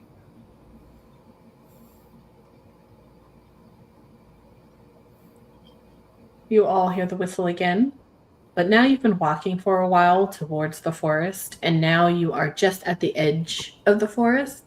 It's got to be like 1 o'clock in the morning at this point. And the whistle is now, again, same pitch, seems to be the same amount of far away. But as you guys get right there on the edge of the forest, knowing that it looks like a pretty thick forest, there are trails, but you've never been on them, so you probably don't want to get lost. But you don't have to go into the forest to be able to kind of try to look between the trees. Unfortunately, go ahead. I don't know, Ebb. It kind of responded to your whistle before. You want to whistle at it again? Okay.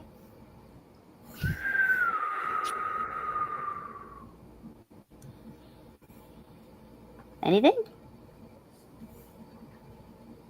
You all hear the whistle again. Same pitch, this time closer. I hate it. Cool. Maybe Be risky. shouldn't do that. I'm gonna do it again. No. I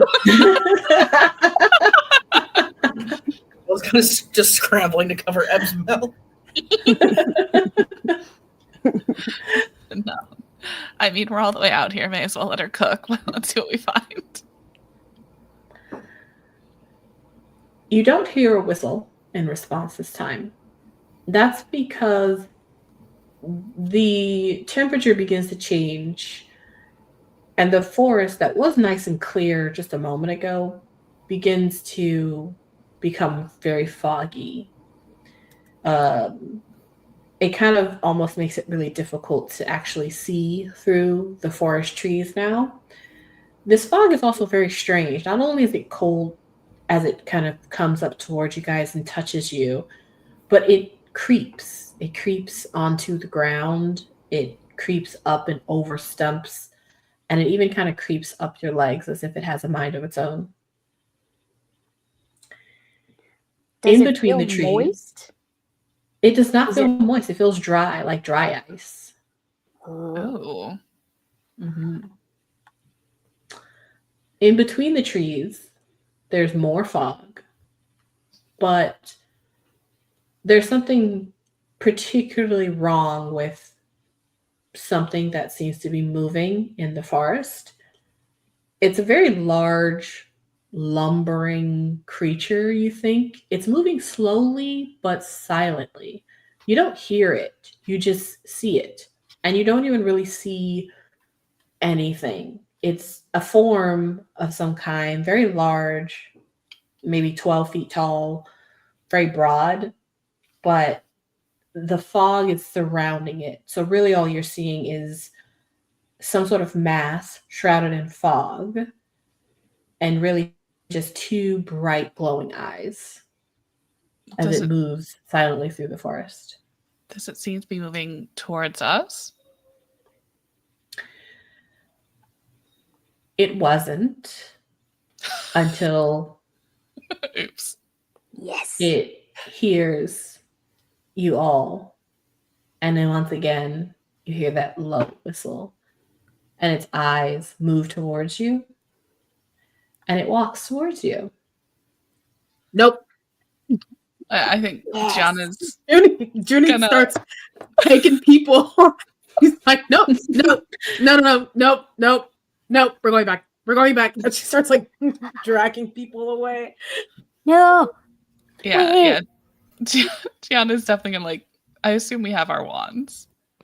Yeah, You why? do have your wands. Yeah, Gianna's gonna kind of pull her wand out and be like, okay, run. We go back now. No, wait. No, and then just cover Ebb's mouth. And start running. Gonna get bit. It doesn't come past the edge of the forest.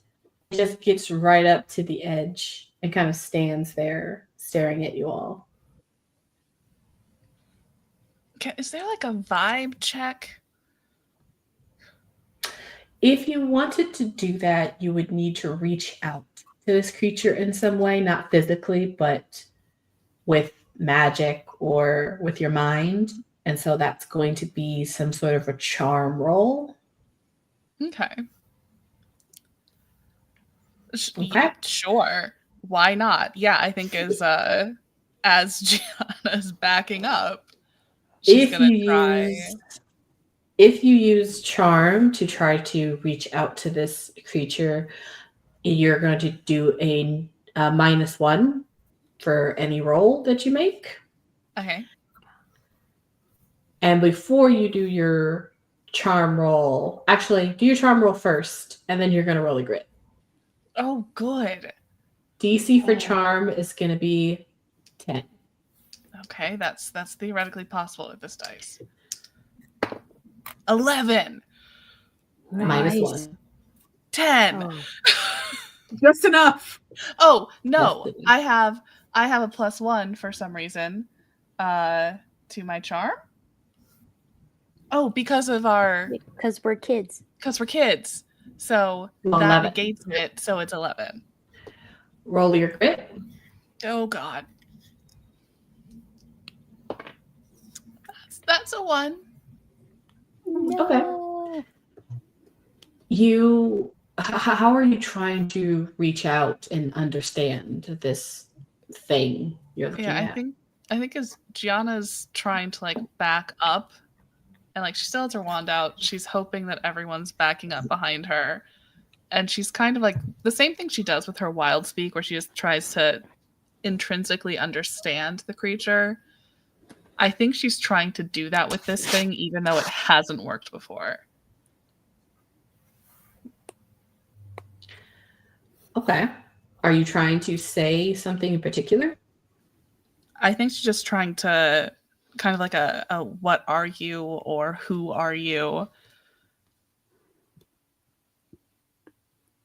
Just kind of an intrinsic vibe check understanding.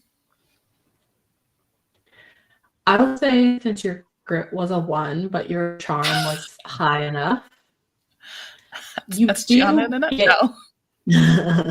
you do get a response that you understand. So that's your charm working. Congratulations. Yay. Unfortunately, the response is telepathic, and it if someone is taking a screwdriver to your temple, and they Ow. are, yes, it's extremely painful. But you, through the pain, hear a very deep and almost sad voice just say, lonely. Oh. That's so sad. Yeah, I think as the lobotomy is happening, John just kind of like grabs her head and doesn't quite like yell out, but definitely does like a ow, oh god, oh no, ow, oh that was dumb. Hey. I'm dumb. Hey, you stop that, you. What? I'm gonna Right? dig into my backpack No. and get out a magic necklace that I got from my mom and hold it out. Get in the necklace.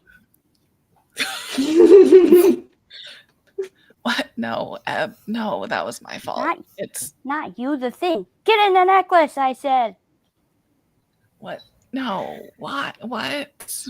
I'm attempting What? to do a spell. All right. What are the components of this spell? So the random cursed item that I've had in my backpack is from my mom. I once saw her steal somebody's voice with it. And I would like to try and capture the thing in the necklace since it's made of mist. Love it. So, have you ever used this before? Me? No. I've seen Mom use it a bunch, and I definitely stole it before I left for camp. Are you proficient in any of the magic that will actually have that work? I'm proficient at charm stuff because siren. Okay. So well, let's give you the benefit of the doubt, and let's not make the DC too high. However, you are 11, and your mother 100% probably has more knowledge about how to actually do this. Absolutely. For sure. But I am think this is perfect. What happened is you took a necklace out of your bag, you pointed at this thing that you know what it is, and you say, get in there, get in this. Intention of its whole being sucked into the necklace? That is the intention. Okay. Go ahead and roll your charm. DC is going to be this is going to be 11. Okay. Remember to take a -1. Oh, man. But I have a +1, so it negates it. So I got a 12. Yes. Excellent. Yeah. Go ahead and roll your grit. Oh no. Okay. DC is gonna. Well, there's not really a DC, but 6 + 1 is 7. perfect. And -7 from the total of your charm. -7? Yes. So 12 - 7 is a number. That's correct. 5. It's 5. As you attempt to cast magic, particularly charm magic, on this unknown thing, you feel it bounce back at you, and you become trapped in the necklace. I'm trapped in the necklace? No. Oops. Is You Snoop all see. also in the necklace? Yeah, we'll say he's in there with you, and your bag. You all watch. You all watch Ebb, pull out this necklace and try to do this spell. And what happens? She does this spell, and then all of a sudden, she just whoop, disappears. The necklace drops to the ground. Like a Pokemon. That's not okay. That's not okay. Hayden's grabbing the And necklace. the creature whistles. Okay, that one felt like it was mocking. Juni, yeah, I think Juni doesn't care for that, and she's just like, back off, and she just like does it at the creature. You stay back. It doesn't move.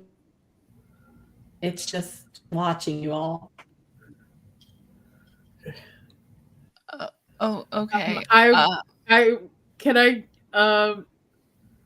We should really run away. But I also want to try my hand at this monster. Do it.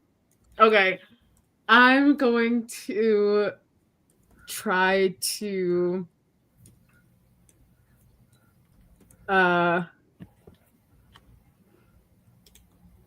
also connect with the monster.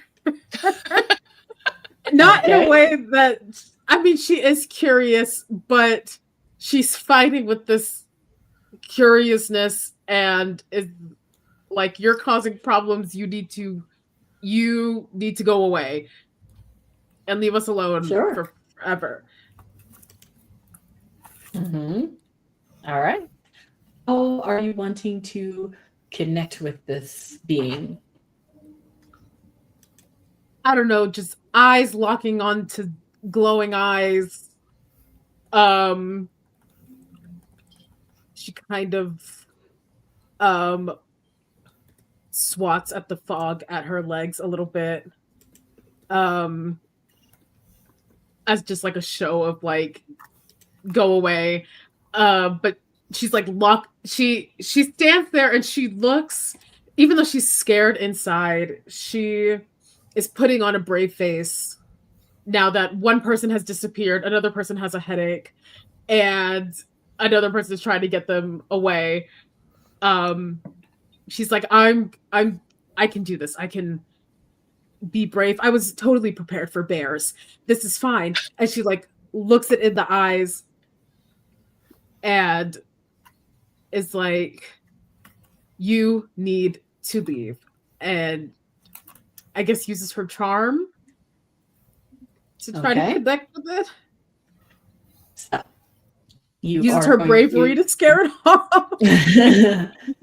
You are attempting to connect with this being in a way that is go away, essentially. For them to feel either intimidated or scared, or just understand that you want them to go away. Yeah, that Juni is not a force to be reckoned with. Like, if you don't leave, I'm gonna do something. Okay. All right. Clear intimidation. If you don't leave, I'm gonna tell you to get in there. Perfect. Go ahead and roll your charm. DC is gonna be for intimidation. It's gonna be a 12. And just make sure to minus a 1. Can I use an adversity token? Fail. Can I use an adversity token? If you fail, you're going to roll first. And then if you're under, you can use an adversity token. Or if you just want to bump it up, you can use an adversity token. It's a DC of what again? 12. Oh, okay. Actually, I made it. Okay. Okay. I got a 14. This creature, it doesn't quite understand why you're asking it to do this, but it begins to turn away. And again, silently begins to lumber out of sight. The fog sort of retreats with it, but it stays just at the edge of the forest. It just doesn't continue to go out until eventually you don't see it anymore. And she goes, yeah, to you too. She can't whistle. So she just kind of raspberries. You hear a low-pitched whistle in return. Oh. I don't know what that means. And she turns to her tent mates. We should go to the nurse. Yeah, probably. Should we... How are we gonna explain this? I mean, do we want to just wait till morning? I think we should get Ebb out of the necklace. I don't know where she is, as he's kind of holding the necklace. Gianna's gonna like lean down and try and speak into the necklace. Can you hear me? Are you comfortable in there? Do you just want to sleep in there for the night? Or because we could just tell the nurse that we found you like this in the morning and not tell her that we were out all night. Can I hear them? What I was gonna say, this is your mother's necklace. What do you think the properties of the necklace are? Do you think it's Not like a situation where you can hear them, but they can't hear you, or can you guys communicate back and forth somehow? knock I twice feel if you agree to stay in there. I feel like there could be some communication because that's kind of it's been used that way before. So there's probably a little bit of communication or like ability to tap into what is inside of the thing. Okay. It's just a matter of And whether they can figure it out. yeah, so I'll say you can hear them because you're inside of this, let's call it sort of like chamber or prison, but the channel to open up communication hasn't actually been done yet because they don't know how to do that. Cool. I say nothing. So you are talking into the gem, and it's not doing anything. I really think we should go to the nurse. You have a headache.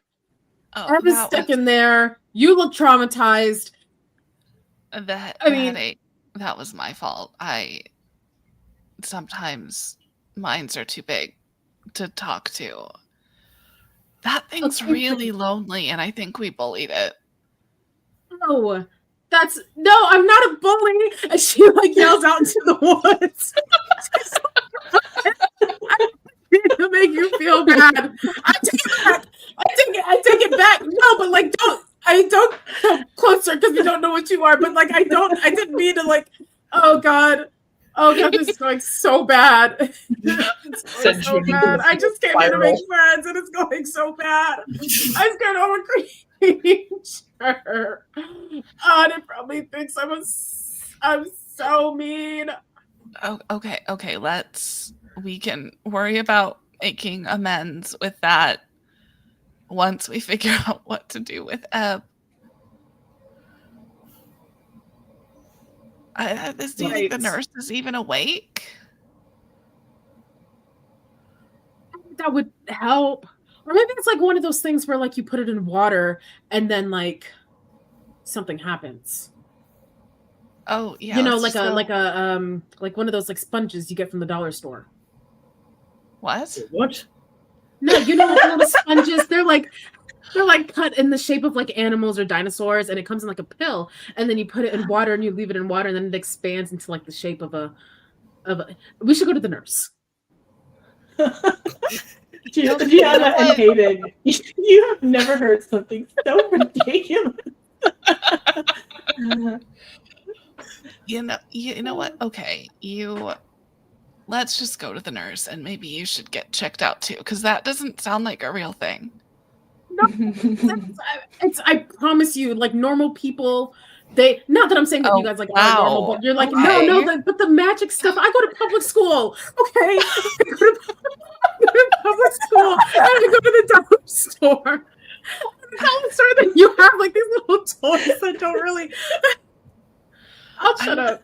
I don't think public school is an excuse for everything, but okay. I'll shut up. Are you all wanting to go to the nurse? You could also go to your counselor, or you can, I don't know, try to submerge it in water, which is supposed to do something. Oh, okay, why don't let's go to the nearest source of water, dunk it in there, and then if it doesn't do anything, we can flip a coin between I'm sorry, what was the counselor's name? Nikki. Nikki. We can flip a coin Nikki. between Nikki and the nurse.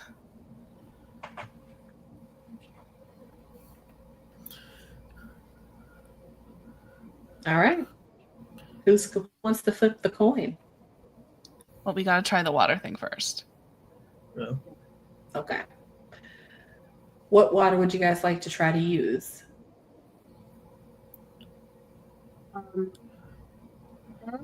took their backpack with them in the necklace. Dang, Yep. so we can't use that murky water. Is there a body of water near us?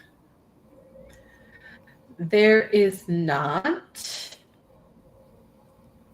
Well, actually, there is. There's a little lake next to the Helmut's cabin.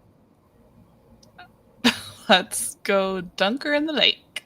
You want to go where the sirens live? She's a siren. Touche. Okay. You guys make your way. It is probably like 3 o'clock in the morning now. You guys make your way over to the little river. It's basically like a little creek. On one side are all of the other camps, and they are fully asleep. Nobody is awake. And then all of the lights on Helmut's cabin is also all out. But the little creek is flowing, you know. It's very nice and peaceful. And whoever wants to can dunk it in the water. You think Hayden will kind of kneel down next to it, just kind of still holding it by the chain, just kind of dip it in there to where he's holding onto it, but it's kind of still with whatever slight current is going there, but making sure the actual portion of it is fully submerged. Okay. Ebb, make a grit roll. Let's see, it's going to be 10 to see if this has any effect. Okay. Oh, 7 plus 1 is 8. But I could spend adversity tokens. If you'd like, I actually have a thing in my called Loyal. I can spend an adversity token that would actually give you a +2. Ooh. So that's 1 adversity token. That would get me up to 10. Right? Because 8 plus 2 is 10. Well, luckily, I guess this is a very ineffectual prison because you just need to put cold water on it. That's probably why it's not used anymore. Perhaps it's a relic of an old age, and now they've got better technology. But yes, you dip it in the cold running water of this little creek, and Ebb pops out into the water and is drenched, of course. Ah. I knew it would work. See, Yeah. dollar stores are good for something. Good call. Ebb, have you ever heard of little pill sponges? What? Yeah, that's what I thought. She's totally lying. Okay, but that's not a good. You know what? I will prove it as soon as I can Google it. There are sponges that live in the ocean that are pill shaped. Really? They're just kind of like sponges. Is that Not what you meant? No, they're more like regular sponges shaped like animals, and they're dried out and they come in capsules, and then you put it in water, and then when the pill dissolves, they become we should go to bed. This sounds like a human thing. I don't know what she's talking about. I think she's just making it up, but she was right about dunking you in water, so I think I would just give it to her and go to bed. Yeah, thanks for the rescue, guys. Next time, this necklace will work. I'll figure it out. I mean, it kind of worked. Yeah, but I think I was holding it backwards. Oh. That's probably what it was.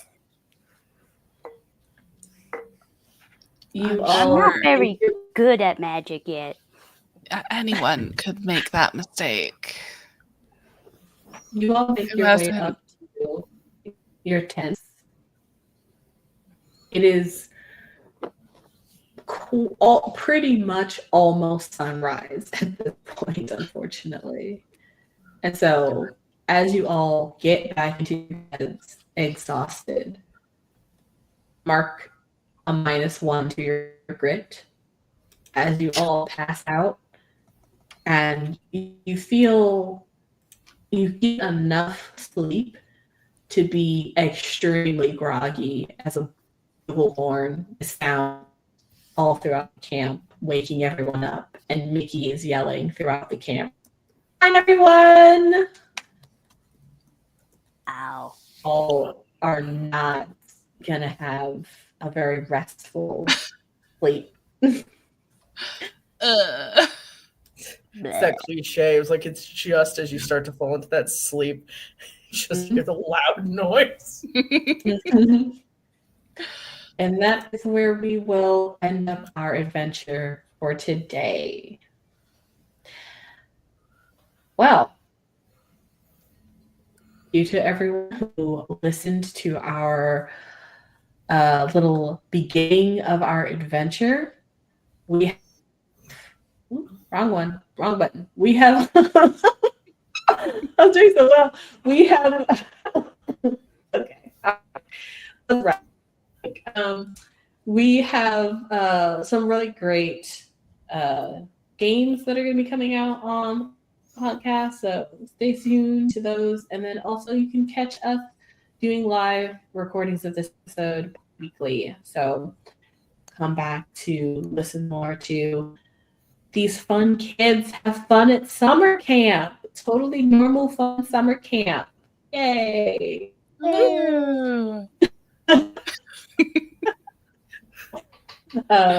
With magic, a little bit of magic. And so we're going to go ahead and do our outro. Thank you guys for playing along with me today. Thank you to our players. Thank you to everybody who brought everything together so that we could make this possible today. And we're going to go ahead and outro. Players, when I hit the little outro button, it's going to pop off. So you guys are welcome to roll out of the room at any time. And then we will get together later to do scheduling for the next one. Woohoo! Bye, everybody. Bye.